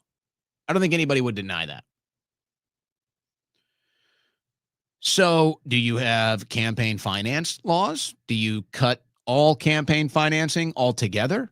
What is the solution? Because as a free market American, as a less government is always the option American, you kind of have this internal struggle. Like, well, I don't want more laws. I'm a free market person. Let the markets decide. But I guess maybe there's a time where an issue gets so big, you have to put your own philosophy down and say, okay, this has to be addressed. But of course, then you realize there's no guarantee you go back. If you sacrifice your principles once, there's no guarantee you can get them back. There's no guarantee that the things you supported and sacrificing your principles will get back to normal. And so you have this struggle. What do we do? What do we do? Obviously, if a single vote is worth tens of millions of dollars, folks, somebody's making money. Somebody's controlling these politicians. You got to have campaign finance law reform. You just have to. And I'm not claiming to have the answer because it's very complex. I can sit here and pontificate on what maybe could be done. Like, it should only be individual donors, and maybe the most you can donate is $100, $1,000, and just say only individual donors, $1,000 maximum. And that would take away a lot of the power that the rich have to control politicians and the lobbying groups, the special interest groups, because that's what happens. They sell out to the highest bidder, and then you vote for a person, but then you realize that you didn't vote for a person. You voted for a bunch of lobbyists that own that person. You got to get the money out of the politics. You just have to. It's so bad. It's so over the top. It takes the average American out of the process. It corrupts almost every politician that gets into D.C. It has to be stopped. It's completely out of control. Completely out of control. Jared Kushner joined Steve Witkoff for Gaza ceasefire talks as Trump pushes peace plan. They say to remain cautiously optimistic. I think here's where I think this is at. I think Steve Witkoff really wants to get a peace deal done. I think that he looks at this, and maybe to his extent Trump as well. I think that they look at this as, if you can solve this issue, you're a legend in human history. Right? I mean, you solve the one issue that's as contentious as any other issue in human history. So it's like, if you can get that done, that's like legendary status. And I'm okay with people that reach for status. I'm okay with people that do things for status. You know, doing things for money or other ulterior motives, that's a little dirty. You know, doing things for status I think that's okay. Doing things for legacy, I think that's a good thing. Or at the worst, neutral. But I think Witkoff generally he's trying to get a peace deal done. And I think he's angering the Netanyahu side because he's having discussions and leaving Netanyahu out of them. Which, why would Netanyahu be angry about that? Well, because it's so hard to lie. It's really hard to lie and control the narrative when you're having discussions with the other people, and then you go back and you can realize what's a lie and what's not. What's what each side really wants and what each side is really saying. So that's why Netanyahu gets so mad, because he can't lie to the administration. And then he really gets exposed when he freaks out because the Trump administration is trying to negotiate a peace deal. But if Netanyahu isn't there, then he says it's a bad thing. And he's like, hey, well, trying to get a peace deal done. I think Kushner is obviously just looking at this from a financial perspective. And he's thinking about, well, okay, we get a peace deal done, and then what happens to the land? What happens to the real estate, the resources? I think that's where Kushner's concerns are here, which I don't think is good. It doesn't mean it's inherently bad, but it's a little more, that's a little darker, let's say, than doing it for legacy purposes, doing it for financial purposes. So I think, I think at a certain level, there's all kinds of different things. There's the historical issue, the spiritual, religious issue, the political issue. But I think the players in this game that don't really, maybe they're not moved by those aspects of it. I think that they're looking at one thing. And this is why it's really become so difficult to get done, I think, as well. Because if they do make the Ben Gurion Canal, folks, it's going to be worth trillions of dollars. Trillions of dollars. If they get that trade route through. It won't be as big as the Panama Canal, but I mean, that's the level of importance we're talking about here for global trade. And China's going for the Belt and Road Initiative, so they're looking to get a new stranglehold on trade. They're going after, they've got the BRICS trying to go after the U.S. dollar and assert more dominance with the Belt and Road Initiative. And so to that degree, you could say, well, if America remains an ally of Israel and we get control of that canal like we did the Panama Canal, then you could say, okay, this will benefit the American people. And they always say, well, Israel does so much for America. Stop it. But that would be massively beneficial. That would be as big as the Panama Canal. It would be huge. It's trillions of dollars. So I think that there are people, but it's like they don't want to say it too loud. It's like they don't want the big thing to get out. It's like, maybe there's some oil. But that canal, it's like, hey, this is what we really want. That would be huge. So whoever gets that, whoever does that, you're talking trillions of dollars. Whoever gets a cut of that. Now, again, I don't really think that's Netanyahu's angle here. He might use that as leverage. I think Netanyahu wants to expand the state of Israel. That's what I think. I think he wants to essentially eliminate the Palestinian people from this part of the world. He doesn't care where they end up. He just doesn't want them there. And he doesn't really care how he does it. He wants to establish greater Israel, as it said, and just expand the state. That's what I believe Netanyahu's goal here is. I think Kushner's goal is to get a big financial deal done, and I think Witkoff's goal is to get peace. So you can see why it's hard to get anything done when everybody kind of has their own angle, everybody kind of has their own agenda. Russia warns President Trump against selling Tomahawk missiles to Ukraine. Russia's warnings grow more stark as Trump considers new missiles for Ukraine. What a disaster this is.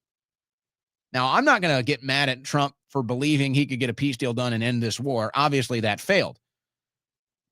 But now to get more involved, now that's a slap in my face. You tried peace, it didn't work. All right, you gave it a good effort. Now it's time for us to remove and stop all of the aid. It's time to stop the military aid. It's time to stop the foreign aid. We're done. We're out. And really, we should pull out of NATO, too. Those would be America First policies. Get out of NATO and get out of Ukraine. That's an America First policy. After the peace deal failed, that should have been the only thing that President Trump did. Nothing else. Nothing else in Ukraine except we're getting out of NATO and we're done supporting the war. That's it. That should have been the next move. But now he's talking about more aid and more support. Oh, horrible. Horrible. Remember the Palisades fire that they blamed on climate change? Yeah, not so much. Jonathan Rinderknecht, accused of starting blaze that turned into destructive Palisades fire. 29-year-old man has been arrested for starting the blaze that turned into the destructive Palisades fire. So I guess it wasn't climate change. But see, most people will never see or hear this story. Most people will never hear of the name Jonathan Rinderknecht being arrested, accused of starting the Palisades fire. They won't hear about that. But in the immediately aftermath, or while the blaze was still burning, the network news went out there. The Democrats, the liberal progressives went out there and they said, this is climate change. Are they going to retract those headlines? Are they going to retract those stories? I bet you I could pull them up right now. I bet you I could pull up stories from CNN everywhere else. Palisades fire, climate change. Guarantee it. They're not going to erase it. They're not going to retract it. They're not even going to report on this story. It was all a lie. Here's one that's interesting. Fatal crash report finds nearly half of deadly wrecks tied to illegal drug. Well, it's illegal in Ohio, and that would be marijuana. Fatal crash report finds nearly half of deadly wrecks tied to marijuana. THC levels in hundreds of crash victims far exceeded legal limits across all states. I don't even know what that means, legal limits. I mean, in some states, it's completely illegal. How do you even, what legal limit of marijuana? You know, the whole breathalyzer thing with alcohol is not, really, you should be able to, I mean, depending on your situation, but a breathalyzer should not be a conviction. The breathalyzers have errors all the time. They're not a consistent science. They're just not. It's inaccurate many times. And many times a good lawyer will get you off of a DUI charge because of the breathalyzer issue, because of the breathalyzer angle. But there is some reality, at least there's some reality to saying, hey, you know, you blew into the breathalyzer, you blew this number, you're obviously intoxicated. How do you do that with weed? How do you know? You could run a drug test on somebody, they could test positive, they haven't used weed in weeks. Maybe even not that day. Now, having said that, could a bunch of people be driving around high, getting in car accidents? I don't doubt that that's happening. A growing number of marijuana users are driving while high, and it's costing them their lives. More than 40% of victims of fatal car accidents the past 6 years have had elevated levels of THC in their blood. So that's a blood test. That doesn't indicate that they were high while driving. Not even close. Pretty sure it stays in the blood, I think about 90 days. If I'm not mistaken. I've had just about every drug test done to me. Never failed one, by the way. Never failed a drug test. But I've had them all. I was drug tested in high school, drug tested in college, drug tested by the feds for last 4 years. So I've done it all. And I know the science and everything behind it. The blood, it can stay in your blood for probably about 90 to 100 days. It can stay in your hair. It depends on how long your hair is. And then urine is like the shortest one. It's like maybe a week. It just kind of depends on some other things like metabolism and such. So, yeah, driving while high, not a good idea. Just like driving while drunk, not a good idea. But I don't know if it's fair to say that that's what's causing all the wrecks. I don't know if that's fair to say. I don't even like calling marijuana a drug. It's literally a plant that grows out of the earth. Does it give you, does it affect you? Yes, obviously, just like alcohol does. Alcohol is probably worse, actually. And I'm pretty sure most science says that alcohol is worse for you than marijuana. I don't know. I don't really like these laws. I mean, it's hard to take a stand against them, but I think it's more of a punishment fits the crime type of thing. So if you just get pulled over, but you don't hurt anyone, okay, throw you in a drunk tank, give you a citation. Don't make it too bad after that. But if you drive drunk and you kill somebody, then, maybe minimum 10 years, maybe life. That's how you curtail that. The current system is flawed. It's no good. But I wonder when they're going to be able to. There have been some things that they try to do where they can test you to see if you're high or not, but none of it's very good science. None of it's very good technology. But you feel like that's coming. So they'll come out with some technology. You'll say, oh, you're high, you're driving under the influence. But they won't really know for sure. But that's going to be something to watch out for. And they'll use this study to say, see, we have to implement these tests. What about driving on pills? What about driving on all these pharmaceutical pills? What about, there's some people that probably don't belong on the road at all, ever. You ever do that? You ever wonder how some of these people pass a driving test? My God. I wonder how some of these people ever pass a driving test. All right. Before we finish off the second hour here, before we open the phone lines, let's hit a couple other videos here. This is a crazy clip from the Tucker Carlson show. It's crazy what's happened in Texas. And I'll listen to this and give you a little cultural context here, as obviously I'm in Austin, Texas, but I didn't always live here. But listen to what illegal immigration has done to the state of Texas. So think about this a second, Tucker. 20 years ago, Medicaid was 3% of the Texas budget. Now it's the number 2 driver of the budget. And it's due in large part to illegal immigration. People come across the border, have their babies. Sometimes they go back, sometimes they don't.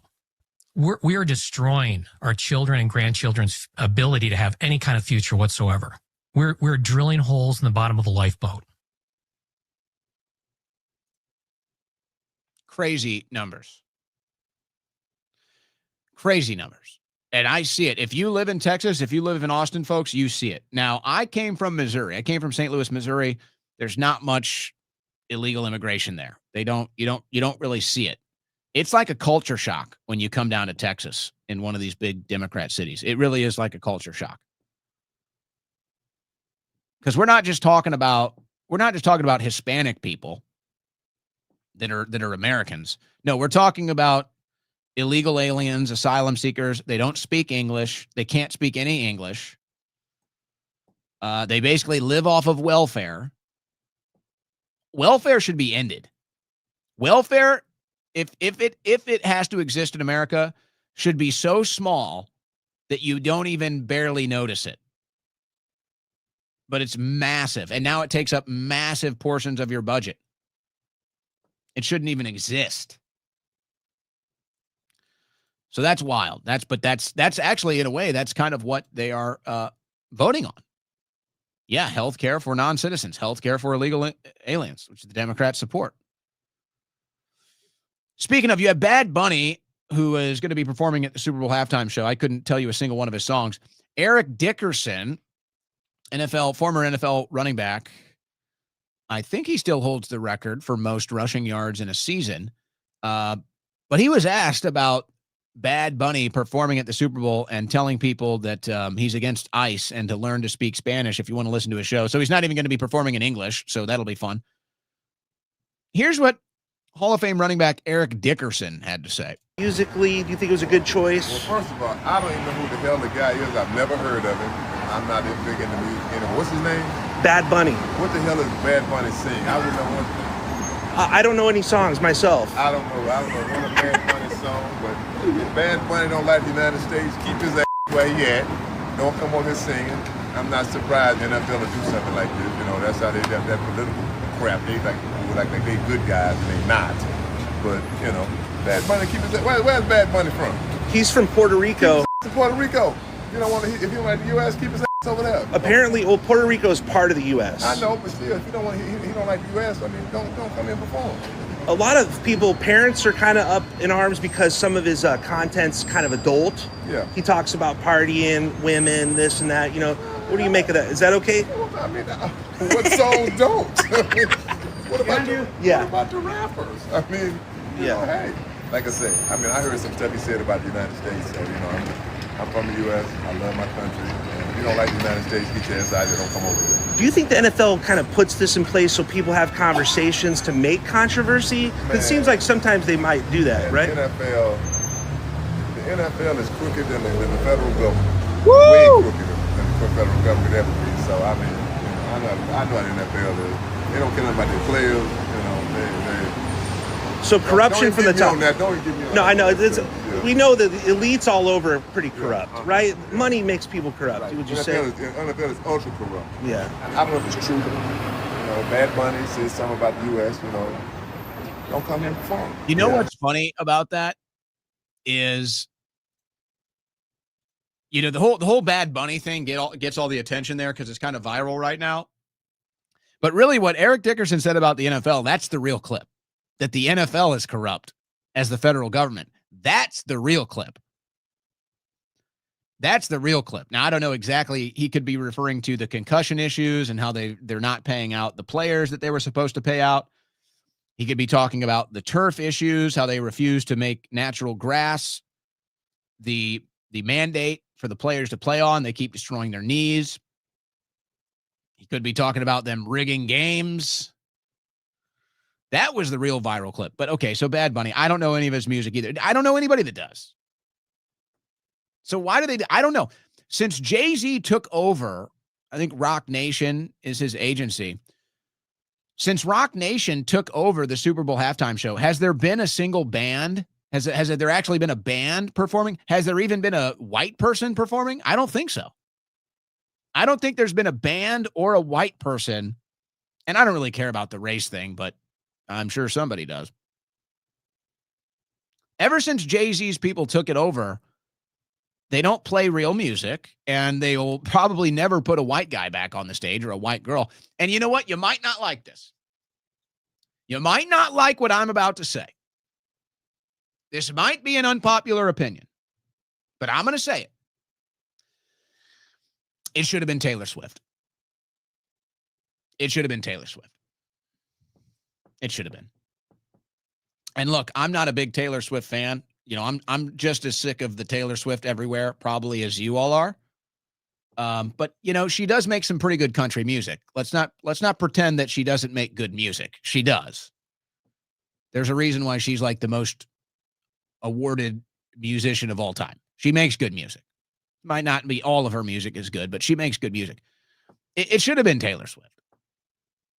And she should go up there and she should do a country music set and play the guitar and sing. People like Taylor Swift. They know who she is. They know her music. That's what the Super Bowl halftime show needs to be. It needs to be people that everybody knows. Everybody knows their songs. And most people like their music. And they haven't done it in years. They haven't done it since like the Rolling Stones, probably.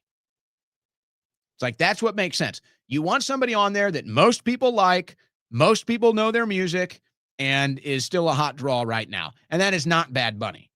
So I don't know who Rock Nation is trying to please with their Super Bowl halftime shows.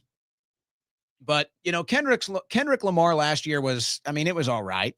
It wasn't bad, but it's not like it's not a good Super Bowl halftime show. That's just a guy rapping, and it's just doesn't really do it for most people. The Weeknd's performance was interesting, but that's what it is. It's like, it's all this performance. It's all this performance. Like, we want a show. We want a music show. We want rock music. We want somebody playing instruments. That's what we want. We want to be able to sing along. We want to hear the songs that we know, that we like. And they just keep putting people up there that nobody knows about. Nobody knows who. I don't know one Bad Bunny song. But he made sure to make it about him. He made sure to make it about a political statement real fast. I wonder if that was part of the deal. All right. California Democrat. I think it's Katie Hill, right? Something like that. She had just had a disastrous interview. She thinks she's about to win an election. After this interview, I wouldn't be so confident. Who voted for Trump? How would I need them in order to win, ma'am? Well, unless you think you're going to get 60% of the vote. You think you'll get 60%. Everybody who did not vote for Trump will vote for you. That's what you're saying. In a general election, yes. If it is me versus a Republican, I think that I will win the people who did not vote for Trump. What if it's you versus another Democrat? I don't intend that to be the case. So how do you not intend that to be the case? Are you going to ask them not to run? No, I'm saying I'm going to build the support. I have the support already in terms of name recognition. And so I'm going to do the name recognition. Katie Porter. I already forgot your name. I follow politics. And the only reason you have name recognition is because of your interesting past, let's say. Very best I can to make sure that we get through this primary in a really strong position. But let me be clear with you. I represented Orange County. I represented a purple area. I have stood on my own 2 feet and won Republican votes before. That's not something every candidate in this race can say. If you're from a deep blue area, if you're from LA or you're from Oakland, you don't have an experience. But you just said you don't need those Trump voters. Well, you asked me if I needed them to win. So you don't I think feel like this is unnecessarily argumentative. What is your question? The question is the same thing I asked everybody, that this is being called the empowering voters to stop Trump's power grab. Every other candidate has answered this question. This is not argumentative. And I said I support it. So, and the question is, what do you say to the 40% of voters who voted? By the way, this is them saying we will not deport illegal aliens. That's what they're saying.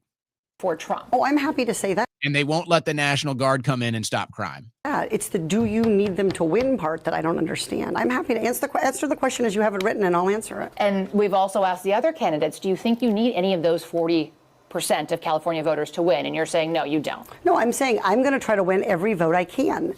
And what I'm saying to you is that... Well, to those voters, okay, so you... I don't want to keep doing this. I'm going to call it. Okay. Thank you. You're not going to do the interview with us? Nope, not like this. I'm not. Not with 7 follow-ups to every single question you ask. Every other candidate has answered. I don't care. I don't care. I want to have a pleasant, positive conversation in which you ask me about every issue on this list. And if every question you're going to make up a follow-up question, then we're never going to get there.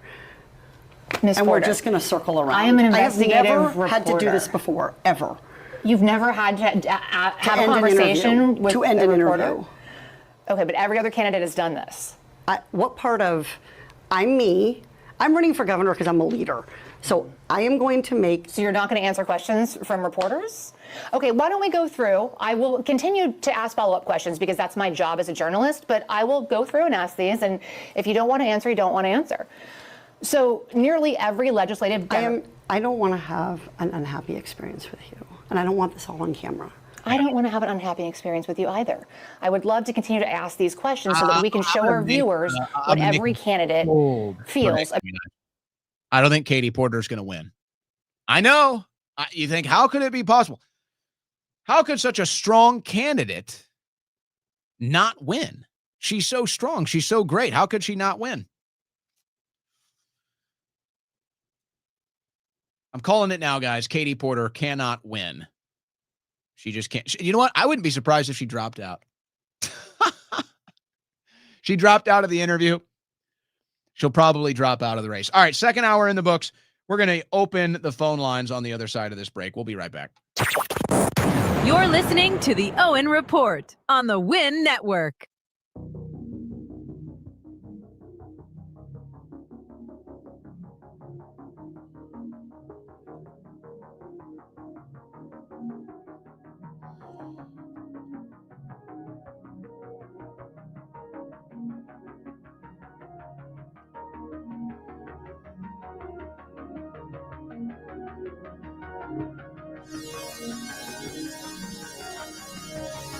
Ladies and gentlemen, your new home for political play-by-play, the Owen Report.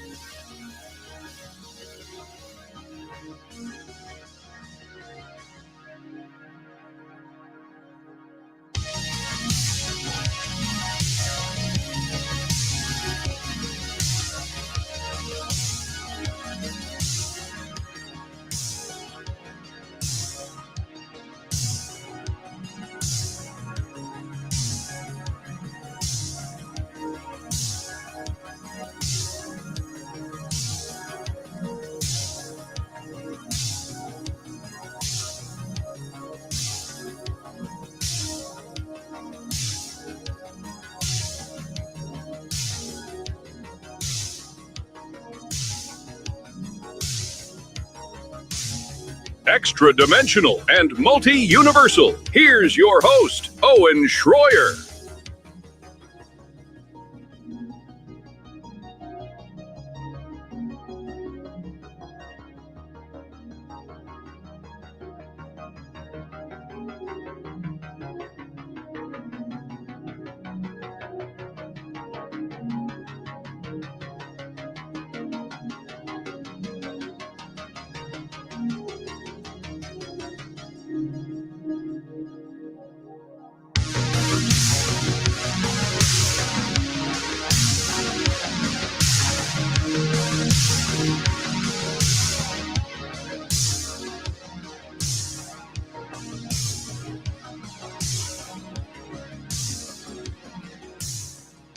All right, so day 2 on YouTube.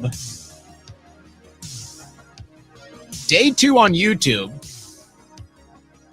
And I think we're still up there. I think we're still up on YouTube. What do you think? Some people got mad. Some people got mad that we decided to go on YouTube. I don't know. I mean, I understand, YouTube censors, and we can have problems with the platform. But what's funny is we're bigger on Rumble than YouTube anyway. So, but if they're going to let us on YouTube, I say, yeah, why not? Why not? All right, is there anything else we need to do here? Anything else that we need to do before we open phone lines? I got a couple other stories. I got a couple other things we might cover.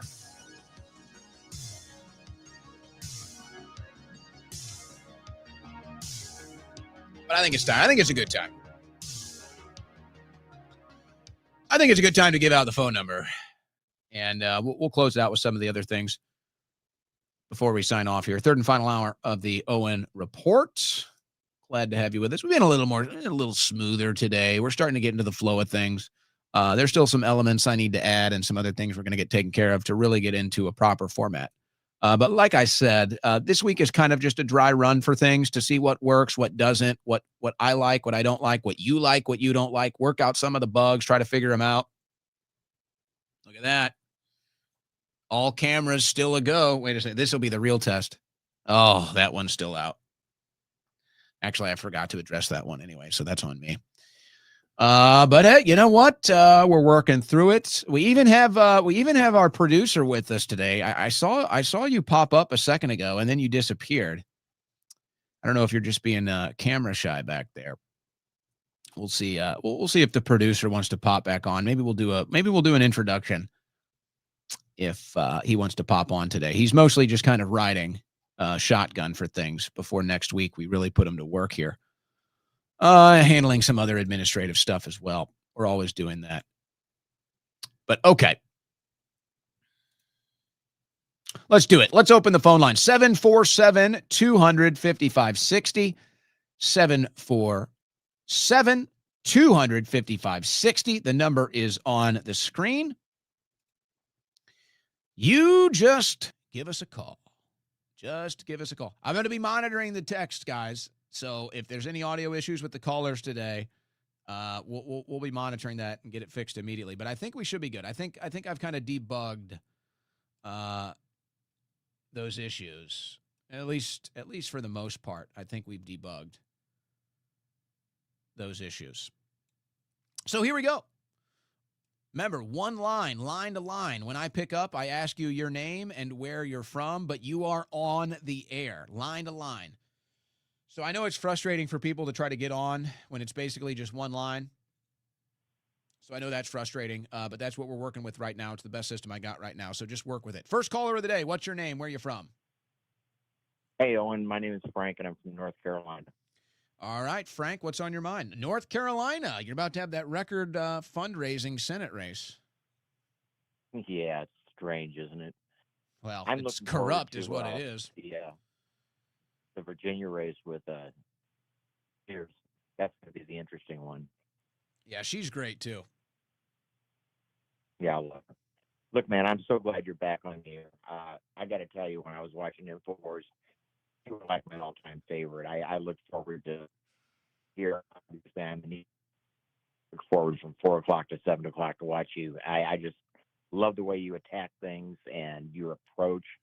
And can I diss somebody just for a second? Hey, you know what? I let the callers state their piece. So you're on the air.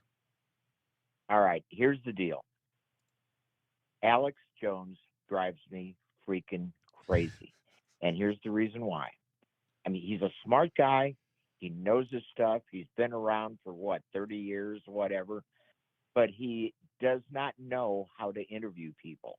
He needs to take a lesson from either you or from Joe Rogan and let the other person talk.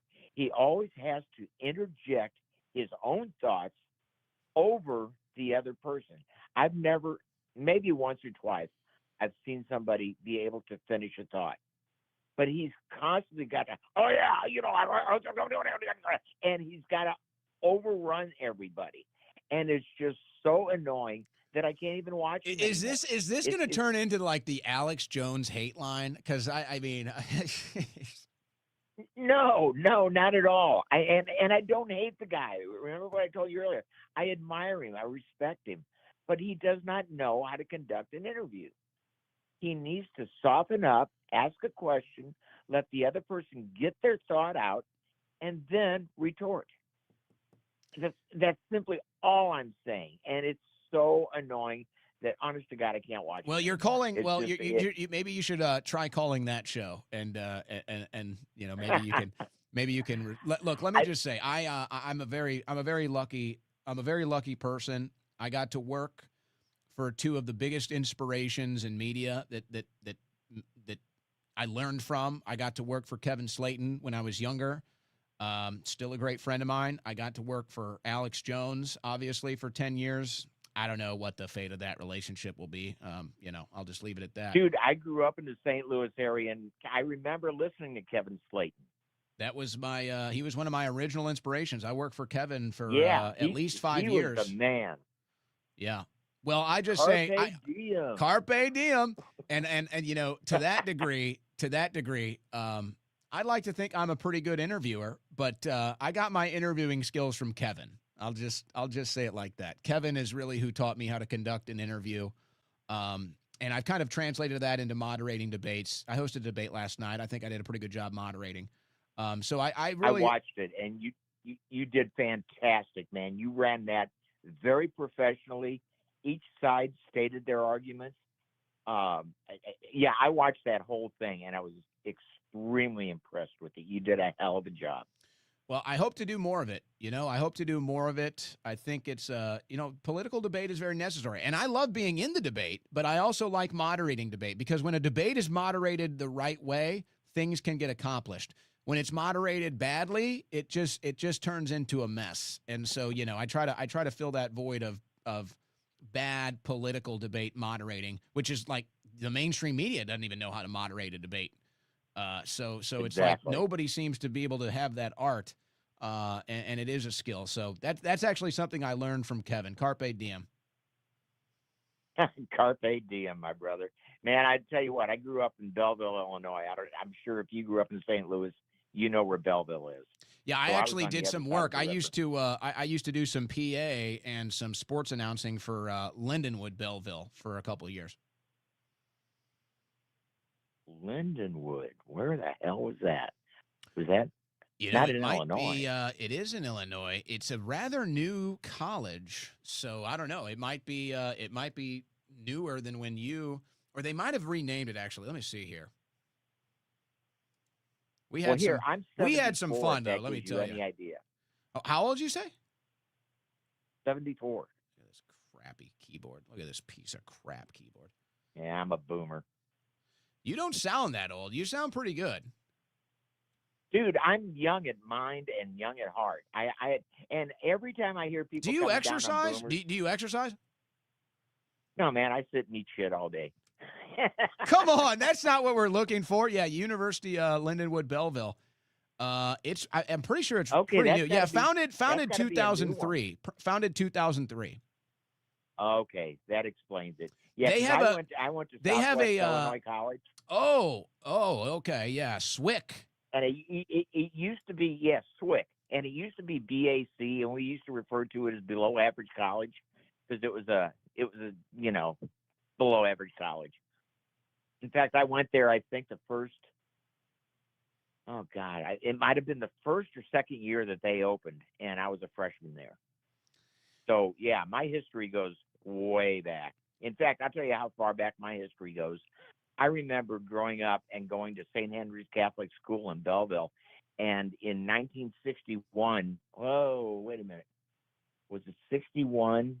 Anyway, Kennedy came driving through from Lambert Airport and made an address at the St. Clair County Courthouse in downtown Belleville. We, because we were a Catholic school, lined up on either side of the street, watched him drive through. I was 30 feet away from the man. My closest brush with greatness that I'll ever know. And then a few years later, I remember being in the 7th grade and an announcement coming over the PA system and going, President Kennedy has been assassinated. They let us out for the rest of the day. And I spent the rest of the weekend on TV watching the whole thing. Watched Jack Ruby allegedly kill Lee Harvey Oswald, which I still don't think that happened. I think Lee Harvey Oswald was vested up, but that's just my opinion. Because if you look at how he was dressed, none of that makes any sense. He should have been in a work shirt or something, considering the time of year it wasn't there. The Patsy. Yeah. The Patsy. The Patsy. They're all Patsies, brother. They're all Patsies, don't you know? You know, I'll tell you this: Lindenwood. This is just a strange fact. If you're into sports stuff, everybody knows about the Boise State AstroTurf, the royal blue Boise State AstroTurf, and it's kind of known as like the rare. It's like the rare AstroTurf. It's like the most unique AstroTurf. Lindenwood Belleville. Right. Lindenwood Belleville has a red and white striped AstroTurf. Red and white striped. It's the only one like it. And Boise State gets all the credit for having the rarest AstroTurf in the country for a football field. It's actually at Lindenwood Belleville. It's actually Lindenwood Belleville, but they don't get any credit. The poor guys over there, they don't get the credit. Well, that doesn't surprise me. I drove back there 2 years ago. In fact, it'll be 2 years ago this Thanksgiving. I drove back to visit because a lot of my family is still back in Belleville and Collinsville and Edwardsville. And I went back for Thanksgiving, and I never even knew that place existed. Never even. Your mention of it right now is the first I've ever heard of it. It's actually a nice little college. Where are they located? It's actually a nice little. It's a nice little community that they have. You know what?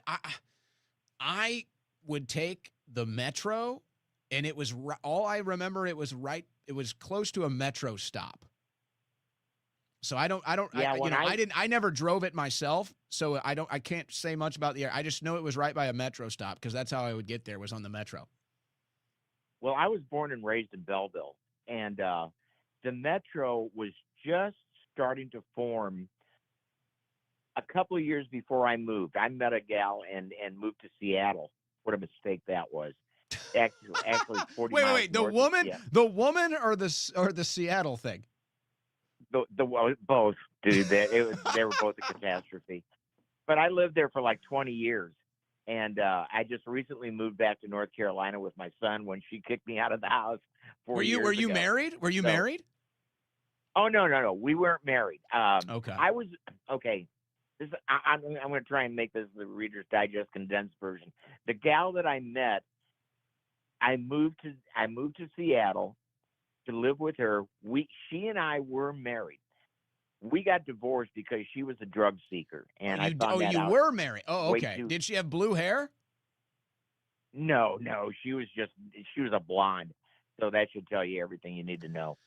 But I got divorced from her after she had a heart attack, and I kicked her out of the house because she was just a wasteoid. Oh my gosh. And yeah, and so in the interim, I met this other gal where I worked. And we got to be friends and established a relationship. And, one thing led to another. And We ended up living together for 6 years, and I actually built the home that she is living in right now in Stanwood, Washington. And if she's listening to this, she knows who she is. They're all listening. And I miss her to death. You know what's funny? And I thank you for that call. That's a fun call, a little local color there. I made this joke a while back. I'm going to try to mainstream it now, and that would be, you always hear men, and especially once you get to your 30s, you probably have experienced this. Maybe when you're younger, not as much, but now definitely in your 30s and above, you'll always find men, and you'll never find a man that tells you it's not. It's like, how do I phrase? Let me rephrase. Every man you talk to will tell you how great it is to be a father. You'll never find a man that'll say otherwise. Every single man that has kids will tell you how great it is to be a father. But there's not as many men that tell you how great it is to be a husband. Just saying. Just something I've picked up on. Maybe it's a little attempt at a stand-up joke here. But that's from my experience. Hey, this is breaking. As I said, there are independent media having a meeting with President Trump. I guess it just concluded. And Trump told them today during they're calling it the Antifa Roundtable. Trump says that they will be investigating the people that infiltrated MAGA and caused January 6th. So look, here's where I'm at. When it comes to Patel and when it comes to Bongino and, getting the results we want out of the FBI specifically. Bondi, I'm already, that ship sailed a long time ago. With Patel and Bongino, I'm way more willing to remain hopeful or give them time, because it's kind of like, if we can't get things we want out of Patel and Bongino, then it's like, okay, then just shut it down. Then just shut the whole thing down. And maybe they will. I don't know. But I'm willing to wait a little bit and see what some final results are here. And that doesn't mean we're not going to be critical. That doesn't mean I'm not going to say bad things that are happening with them. But I'm way less inclined to go full attack dog on them like I am with Bondi. Because I think Bongino and Patel, I would like to believe and think that they want to get the answers to these things. And there's probably stuff behind the scenes that they're dealing with that we don't know about. The swamp is probably as deep as we think it is, or deeper. So I'm willing to give Bongino and Patel the benefit of the doubt, even when they eat their own socks during some of these press conferences, even when they get up there and just look foolish at times. I'm still willing to kind of hold out hope and give them more time. I think that they deserve that. But this is a big test. This is a big test, is finding out who infiltrated January 6th and who caused that day to get violent. And I think Bongino and Patel do want to find out. Now, whether they can or not is another story. But I believe they would like to find out. But I can't imagine the things that they'll probably never be able to tell us, whether they want to or not. I don't know. But I'm not. Because I hear a lot like, oh, yeah, the FBI is still bad, and I completely agree. I still want it shut down. But I'm not ready to completely throw Patel and Bongino under the bus. They deserve some time, and we're not going to do any better, I don't think. So to me, it's like I'm still willing to wait and see with that, whereas Bondi is just a failure. I mean, that's just no doubt a failure. She's already made promises, not kept them, completely let us down multiple times. I don't think it's so bad over there at the FBI. But Trump said today they're going to try to find the infiltrators on January 6th. So that's interesting. Hope it's true. Next caller, what's your name? Where you from? Is that me? Yes, next caller, your name. Where you from? Hey, David from New York. All right, David, what's up? Hey, I just I know it might be a little off subject, but I live in New York. I live in a county where it's a 75,000 people county, and every summer 300,000 Jews come from the city into my county. And I don't think people understand the amount of money these people have. 94% of them are on welfare. They all have 2 homes. Wait, what? They why are they on welfare? because their marriage isn't recognized by the state. So 94 to 97% of them are all on welfare. The women don't work. All the kids have summer camp. They sleep away. Like it's wild what they all have brand new cars. They're buying up every property in my county right now. And they're literally building hundreds and hundreds and hundreds of developments right now in my county. And it's wild. They built like 30 supermarkets in the last like 5 years. What, the Qataris? No, the Jews. Oh, the Muslims? No, Jews. I'm just messing with you. What county did what county did you say you were in? Sullivan County. I'm about 85 miles from the city. Well, yeah, I'm pretty sure New York has the largest Jewish population outside of Israel, right? Oh yeah. Yeah, 100%. Yeah. It's wild what they have here. It's like I don't think people will understand like what they're building. They're literally building cities. Well, I think I saw Nick Fuentes make an interesting comment that was definitely thought-provoking. Because you have these people that are complaining about all the Muslims coming here and taking over communities and basically colonizing these areas, which is happening. But he was like, Jews have already done that in New York. They've already done that in Florida. They've already come in and done that. So, of course, they don't want the Muslims here. I guess they still view them as their perpetual enemy. Look, I think that there's no doubt from my experience, American Jews assimilate with our culture. I don't view them as a threat to anything. Are they very tribal? They're tribal and loyal to their own people. There's no denying that. But they assimilate. Exactly. I grew up in high school, really, when my friend group started to expand. That was the first time I ever started really hanging out or having Jewish friends. They were just like me. Yeah. So. Yeah, these are the Orthodox ones. These are the ultra. Oh, so they got the hat and the hair. Yeah. I actually like the Orthodox Jews. They seem to be the most conservative politically. Yeah. Yeah, they're not bad. They're like buying the politicians and stuff. I have family that are running an office, and they put them in.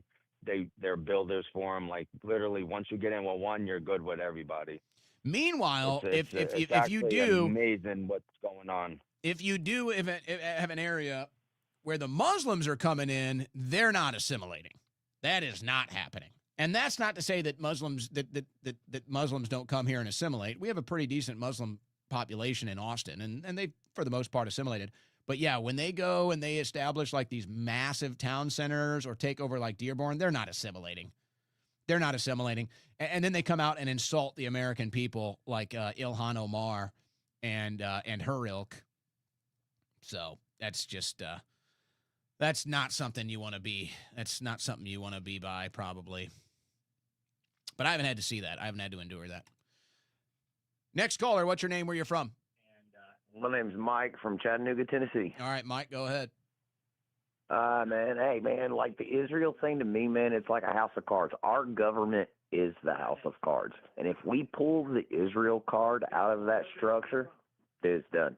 It's done. Our government's done. And I don't know, man. How do you feel about that? Like, that's the only analogy that I could give. Well, I need to understand what you're saying. But, House of Cards, Kevin Spacey, basically made that character to be Bill Clinton. He studied Bill Clinton, and it looks like maybe the wife was Hillary. Yeah, I think that show is more of a reality depiction than just a TV show. But I don't understand. What do you mean can you turn the radio down? I'm hearing myself behind you. It's a little annoying. I got you, bro. There you go. What do you mean when you say if you pull that card, the house falls? I don't know. That makes it sound like it's a bad thing or what? No, like with AIPAC, you know how AIPAC has got control and like buying off and lobbying all this money, to our actual government, our Congress. Like if you pull the Israel card, you got the Epstein, you got the corrupt AIPAC. It's a foreign country. This has nothing to do with Jewish people or the Israelite people that live in that country. It has to do with the government, the secular government that runs that country. Like, I agree with you. I want Israel to succeed. I want the people of Israel to be happy. Like, and that's what I want. And to me, like calling it Jewish, that's giving the religious connotation to it. Call it what it is, man. And I think that MAGA would do a great thing of hearing this. Stop calling it Jewish because you're tying it to a religion. Well, let's be Call clear it about what something, it is, though. a government. But it's a government. What you said is it's spot on, and that's how most people feel, and that's why the communication on this issue is so key, and it has to be so measured. But what the phenomenon that you're talking about, Mark Levin does that. Ben Shapiro does that. Benjamin Netanyahu do that. That's all propaganda aimed at Westerners, in our case, Americans. That's all propaganda aimed at Americans. So they sit here, and this is what the left does. Again, this is a woke tactic, to sit here and take a group of people and say they all think the same, they all feel the same, they all vote the same. This is what liberals do with black people. They do the exact same thing. This is what the woke right, the Levins, the Netanyahus, this is what they do to Jews. They do that, and they do it intentionally so that when you say something critical of Israel, they can scream anti-Semite. They do it. It's all by design. It's all a concocted propaganda campaign to make it so that it looks like, oh, you're attacking a Jewish person when you're just talking about a government of Israel, when you're talking about a Netanyahu regime, when you're talking about a secular government. They want the interpretation to make it that, oh, it's like you're talking about a Jew so they can say you're anti-Semitic. It's all by design. And that's why I suggest to people that do care about Israel, or American Jews that care about Israel, or Jews that are concerned about the rise of anti-Semitism, you need to be addressing Mark Levin, Ben Shapiro, Benjamin Netanyahu, and the others in their ilk. They're the ones that are doing this. They're doing this. Okay. It's not Qatar. It's not anti-Semitism. They're doing it like the woke left does to black people. And they want everybody on the plantation, and if you don't like it, they call you a racist. It's the exact same woke textbook that they do on the left. I agree.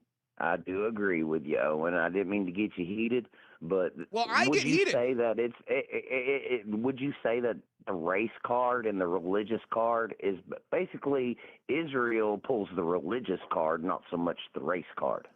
Yes, but it's the same. It's the same result, is what I'm saying. That it's the same tactic. It's the monolith that everybody. Here's why I get fired up. This is why I get fired up about it.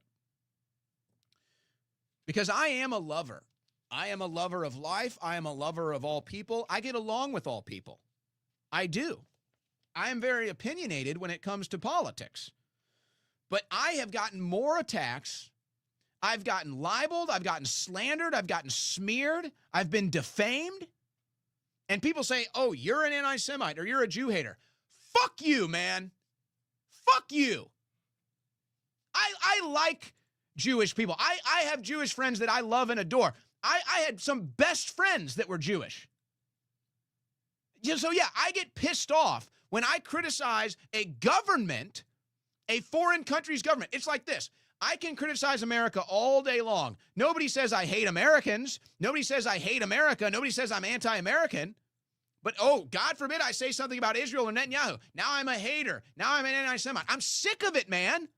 I'm sick of it. This is just what the left does. So, yeah, I'm sick of these people that are loyal to a foreign government. I'm sick of people that are loyal to a foreign government calling me names that aren't true, trying to destroy my character, trying to destroy my good standing with all people. I'm sick of it. So yeah, I do get fired up about that. I do. And you know what? I had an issue where I have a local friend here that happens to be Jewish. We've always gotten along. And he started to see some things that were said about me online, and he got a little upset. And I noticed that his mannerisms and stuff changed around me, and I couldn't help but wonder. And then it got brought up, and he said, yeah, man, well, you know, I saw people saying you're an anti-Semite and you hate Jews. I'm like, dude, you know me. You know me. So, yeah, I do get pissed off at these libelous traitors. That's what they are. They're libelous traitors. I don't hate anybody. Never have. And I'm sick of having my good name and my good character slandered by these liars, by these foreign traitors. I'm sick of it. And I know I'm not alone. There are many people that go through it just like me. I've never been attacked more on any other issue. Of all the things I've gone against the left, all the in the street videos, hundreds of hours, me confronting Democrat politicians dozens of times, all of it. I have never had more personal backlash, more personal attacks than when I criticize Israel. And yes, it does piss me off. I am sick of it. I am sick of it. So yeah, you did get me fired up because it's a little personal to me. Because my parents didn't raise me like that. And that's not the person I am. It's not the person I've ever been. So yeah, that does piss me off a little bit.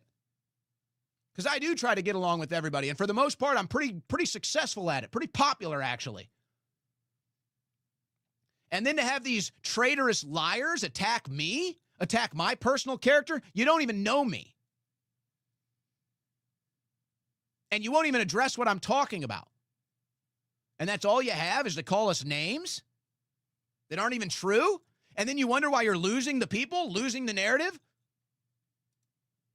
All right. A little bit of a rant. Next caller, what's your name, where you're from? Yes, hi. Yes, what's your name, Hello? where you're from? Anthony from New York. All right, Anthony, go ahead. So congratulations on the launch. Just to bring the temperature down a little bit, can I ask a question that's not political? All right. So who's your favorite baseball team and who are you rooting for in the playoffs? Well, obviously I'm from St. Louis, big St. Louis Cardinals fan. But, I don't really like where that organization has been going lately. I actually, I'm kind of rooting for the Yankees. They looks like they're probably going to get defeated by the Blue Jays.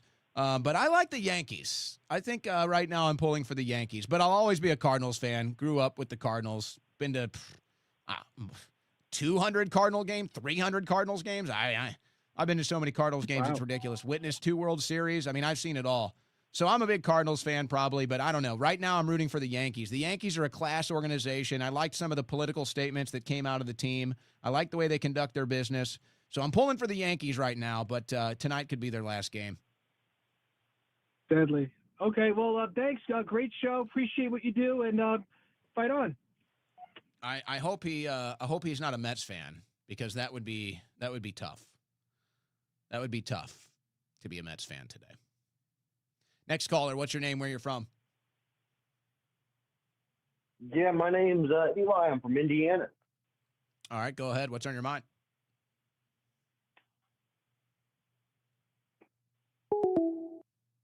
Very compelling. Very convincing. Next caller, what's your name? Where you from? Hey, this is Brian from Texas. How are you? All right, Brian. I'm all right. Go ahead. Hey, geez, I literally just tuned in. First off, big fan. Sorry about everything that happened. Let me get to the chase. All right, so, oh god, this is gonna be a little bit all over the place. All right, so just give me like 30 seconds. All right, so all this stuff with like Epstein, and we're all super frustrated, and like we can't get anything out, right? Like, but like look at all the stuff with like the judges and everything. Like, you have to get all the right pieces together, right, before you have any real action, because otherwise it'd be kind of worthless, right?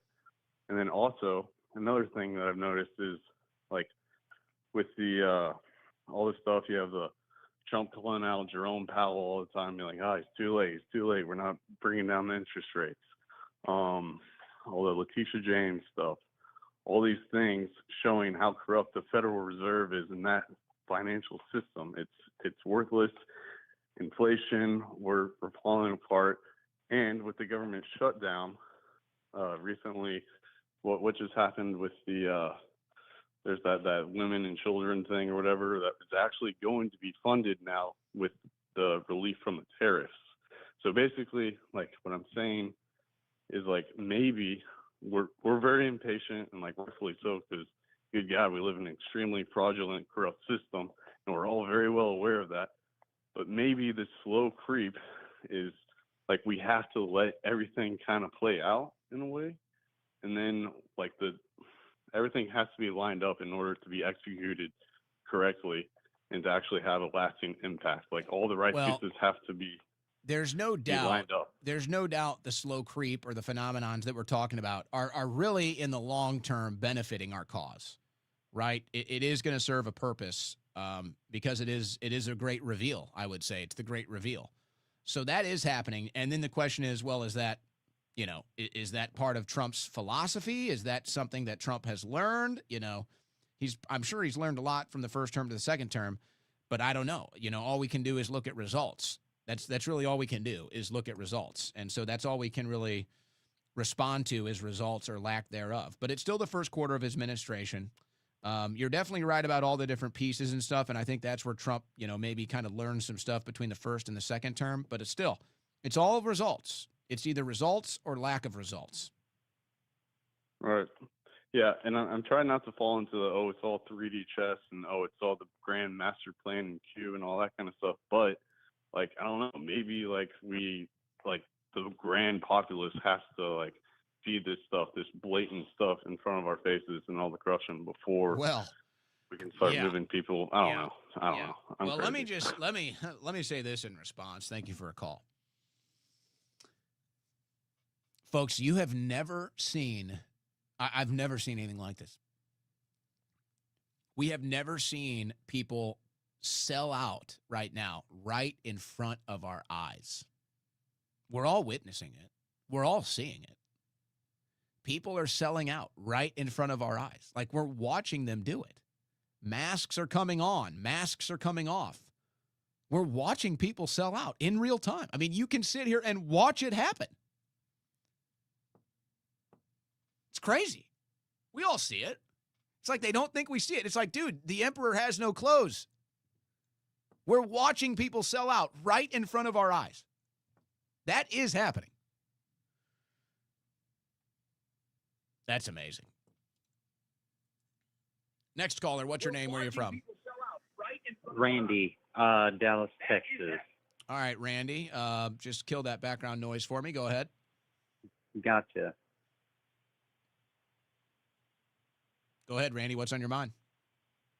Owen, nice to see you again on your new platform. I just wanted to call and say, hey, your show is spot on. Everything you've been saying for the past decade is just great. Glad you're on your new platform and glad to see and have you here on YouTube. Nothing political out of me today. All right. Well, I see we're still up on YouTube. So I think we're going to be good to go. I think we're going to be good to go there. We don't have big numbers there yet. When they banned me from YouTube, I think I had 100,000 subscribers, and we were getting minimum 10,000 live. That was 2018 when they banned me. They never gave me a reason. They never sent me a warning. I never got a strike. They just one day just deleted it. I'd love to get the channel back. There's a lot of great content there. But I don't know. I don't really have any faith in that. But they're letting the Owen Report on, as they should. Maybe it stays. But we're doing better on Rumble. We're doing big on X. So those seem to be the two main platforms. And again, just so people know, this show is live on YouTube, Rumble, and X. And you can find the audio archives on iHeartRadio, Spotify, and iTunes. Okay? And I did post those to my X account. I think I'll pin that post today. I still had the fundraiser up there, which did really well, and I'm eternally grateful for that. But part of me is like, the fundraisers are the best way to actually fund a show or fund anything, because it's a really easy way for people to financially support, and you can have a large group of people financially supporting to their means, and it's a very effective means to fundraise, and it's tax-free money. So part of me is like, just keep the fundraiser permanent because, that people want to support you. They can do it that way. And then another part of me is like, hey, we did a great job. Just shut it down. But I am eternally grateful for that. But we do have great sponsors. We do ask for people to support the sponsors. By the way, if you like the shirts, all the shirts that I wear on air are available at owenschroyer.store, including the shirt I have on today. So you can go to owenschroyer.store and get all the official merchandise. But, yeah, this week has been kind of just, kind of a, I won't say a test run, but, I'm figuring things out. This week has been kind of just a pilot week, figuring what things that I like, what things that you like, what things I can do, what things I can't do, work out a bunch of bugs. That's kind of been a learning process, is going through the different bugs and working all that out. I think we got this camera fixed. This camera hadn't shut off for the first time, so I think we got that one fixed. We'll see. That was the one thing. Of all the things I've learned in my career, I mean, I've learned a lot about TV production, a lot about audio production, but I didn't know too much about cameras. So if there was anything, when I was building all the studio and getting everything ready so that I can run it myself, that was the one thing that I did have a big learning curve on, was the cameras. So I'm still kind of learning that stuff, but I think we're figuring it out. And I'm of the mindset, and I suggest this too. I suggest if there's young people in the audience today, do not be afraid to take a risk. Don't be afraid to take a risk, especially when you're young, because you do learn from mistakes. And the only way a mistake devastates you is if you let it. The only way you make a mistake crush you is if you let it crush you. So sometimes just trial by fire is the best and the fastest way to grow. So don't be afraid. Don't be afraid to take a chance. Don't be afraid to take a risk. Don't be afraid to try something new and learn from it, especially when you're young. That's when it costs you the least, is when you're young. All right. Next caller, what's your name, where you're from? Especially when you're young. Yeah, this is Eli from Indiana. My first call dropped, and I was really hoping I'd be able to get back through. All right, you got it. I really don't have a whole lot of politics. I just want to congratulate you on having your show. You're one of the people like Ian Carroll, Alex Jones, Nick Fuentes that I don't always agree, but I think you're telling what you believe to be the truth. And I think that matters almost more than being right. And I really appreciate that. Well, somebody said, I forget what it was. Man, I'd have to go back and find it. But somebody was like, oh, you're more obsessed with being right than and I'm like, well, wait a second. Of course, why would I not want to be right? Why would I want to go on air and be wrong? Why would I want to go on air and tell my audience something that's not true or something that's wrong? It was the lady who does the Kamala Harris impressions. It's like SD Patel or something is her name. And she's a sweetheart and she's funny. And I had her on my show. But now she's all pro-Israel, and if you say anything negative about Israel, you're an anti-Semite and a bigot and all that other stuff. And she came after me and she said something like, well, all you care about is being right. And I'm like, yeah, wow. And you know what? Maybe a quarterback in football cares about throwing touchdown passes. And, I don't know, maybe a pitcher in baseball cares about striking people out. It's like, yeah, you really got me. Wow. Exactly. Being right is about as important as it can be, or at least trying to be right. You don't always have to be right, but as long as you're trying to do the right thing, that's all of it. It's better than being famous, better than having money. It's everything. Well, I've learned a lot. I've learned a lot in my in my media career, and even though I'm a young guy, I've been doing this a long time, and I've learned a lot. And like a hitter in baseball, you learn what pitches to swing at, what pitches to take, what counts to swing, what counts to take. So I've learned a lot of that stuff. And every day is a learning experience. But I've learned a lot of things that I think give me the proper approach to have the highest batting average in the league, to win the Silver Slugger Award, if you will. And, that's what we aim for. That's what we want to do here. Do I want to cover any of this other stuff? Did you guys, this is a crazy one, by the way. Look at this. You're never going to see anything like this, probably. Let me pull this up. Let me get you a better shot of that. There you go. So game wardens in Texas, a big game warden community here, by the way. Game wardens in Texas have arrested 39-year-old Ethan McNeely from Oregon. He was crouched in the woods attempting to hunt squirrels with nothing but his hands and teeth near Tawakoni Dam. Ethan insists, "I'm a primal predator, not a sportsman," and argued with the officers that God-given claws and fangs exempt him requiring a hunting license. He's making a compelling case. Ethan goes on saying, "If I can catch it with my molars, that's between me and Mother Nature," while reportedly spitting out a mouthful of tree bark. Game wardens have stated that while hunting techniques are unique, his hunting techniques are unique, there exists no game law that makes exceptions for wannabe cavemen. Ethan was booked on charges of hunting without a license and disorderly conduct after he reportedly growled at the officers. He maintains that he's being persecuted, saying, "They can cage me, but they'll never cage my inner wolf." What do you think?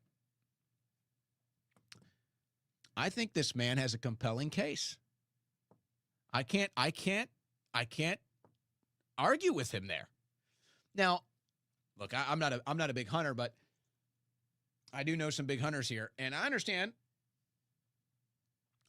why the license and all the laws exist. They do serve a purpose, but this is not what the purpose they serve is. You know, this isn't the purpose they serve. But at the same time, I don't know. Maybe he does need some rehab. I don't know. Maybe he wants to live in the woods. What are you going to do if a guy wants to live in the woods and hunt with his mouth? I mean, what? That's just a man. That's just a man in Mother Nature. I think he makes a compelling case. Free Ethan McNeely. Let the man hunt. Let him hunt. Next caller, what's your name? Where you're from?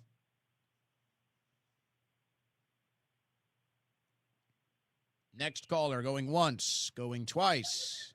Hello. What's your name? Can you hear me? Yeah, where are you from? What's your name? I'm Kevin. I'm in Bartonville, right by where Chase grew up, in Bloomington. Okay, another Illinois caller. Yeah. What's on your mind? I just thought I would say hi. Thank you for the show. I would love to help a little bit. The volume was up and down a little bit. I had to change the things up and down just because it come in real hard and heavy. Are you talking about the videos that I play? No, the sound. Just the sound. Which sound? Just the sound coming across my TV off of Rumble. It was real high or real low, like blasting. I'm just giving my 2 cents in. Yes, I'm trying to figure out what sound you're talking about, though. Just the audio. Just the audio. Okay. You're not really helping. Am I loud? It was just up and down real bad. So I can't specifically address the issue. I will say what's frustrating is there's supposed to be basically an equalizer before the audio goes out, and it's not doing its job. So I do need to figure out that because I know sometimes the videos are louder than me, and so there are some issues with the volume, but that's supposed to be taken care of with an outbound equalizer, and it's just not happening. I don't know why. So I'm trying to work to address that. That's going to be one of the more difficult fixes. So it's like you either buy $50,000 of equipment and you can fix that, or or I try to find an in-house solution. I hope the producer helps you out big time here. Well, it'll be the same. The problem is it'll be the same issue. Whether he's here or not, it'll be the same issue. So no, that's something I got to figure out in-house. Like I said, it's supposed to be handled with this outbound equalizer, but it's just not. It's just it continues to have high levels, low levels, and there's no way for me to even know it. That's the frustrating thing. So we are going to try to fix that. All right. I appreciate talking to you. I'm a like I said, I'm a Midwest guy. Me and my wife always watch you, and we'll keep on doing our Any thing. Illinois State Redbirds in the family? No, I had a kid that went to Bradley, and unfortunately, he turned out a bit liberal. Well, of course, the Bradley, they got a big liberal arts program there, don't they? Yes, it was. He's got a degree in some type of a liberal arts. Did they change their mascot, the Bradley Braves? Did they dare change it with the woke ideology? No, they are still no. It's super liberal. It's growing right here. Yeah. But they're the Braves, so I mean, it's a little, controversial. Yeah, they're way liberal. I mean, they're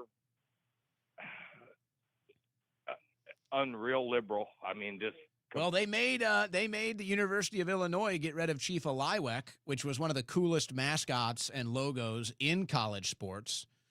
But I guess they're going to let the Bradley Braves slide. They pick and choose, don't they? Next caller, what's your name? Where you from? Hey, Owen, this is Phil. I'm from Fort Worth, Texas. All right, Phil, what's on your mind?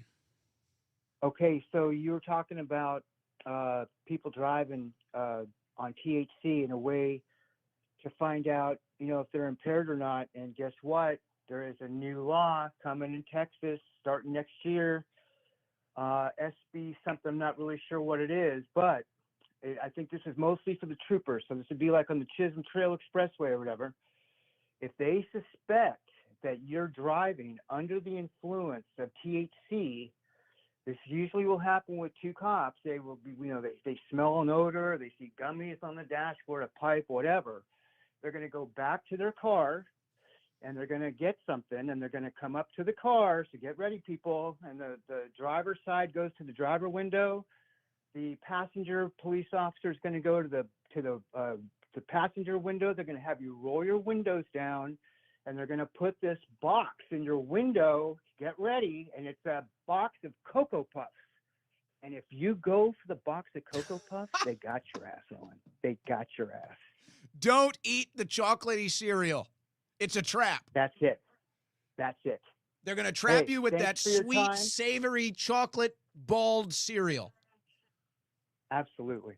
But, it's always good to get a little smile. I love you. That was good. Afternoon. That was a good delivery. Every week. You had me on edge, and then you gave me with the Cocoa Puffs. I went cuckoo for Cocoa Puffs. I love it. Have a wonderful day, audience. Great show. You got my afternoons every day from 3 to 6. Have a great day. Phil Thank from you. Fort Worth out. Thank you. Yeah, well, folks, but listen to this. If you take the Cocoa Puffs, they're going to hit you. But if you drink the chocolate milk left over, you're screwed. So if you do bite and go for the Cocoa Puffs, just don't drink the chocolate milk. It's funny because I was on, I was on that federal probation for a couple of years during the Biden administration. And so I had a couple times where I got pulled over. There's one time I was speeding, and then when we had the state troopers that were just all over Austin because crime here was so bad. So they called in state troopers to help with law enforcement. So I got pulled over like 10 times. They just pulled everybody over. I got pulled over one time, and I don't know why this officer thought, you never know what's really going through their head. But for some reason, this officer was convinced that I had drugs or something. I don't know. It was very strange. He clocks me for speeding, and he pulls me over. It's pretty dark out. He pulls me over. He's already acting like real suspicious of me. He's like, "Oh, you pulled over in a weird way. Like, what are you hiding?" I'm like, I don't know what the guy is talking about. I just pulled over to the side of the road. So I'm like, okay, this is already going weird. And he's kind of being aggressive, and I can tell, like, all right, this is going to be a whole confrontation here. And I'm sitting here. I'm in the front seat of my car. So he pulls me over. I'm driving the car. I pull over to the right side onto the shoulder. I think that was. I guess he considered it a delay because there was no shoulder. So I drove for like a mile until there was a shoulder, and then I pulled over, and I told him, I was like, well, there was no, where did you want me to pull over? There was no shoulder. So I waited.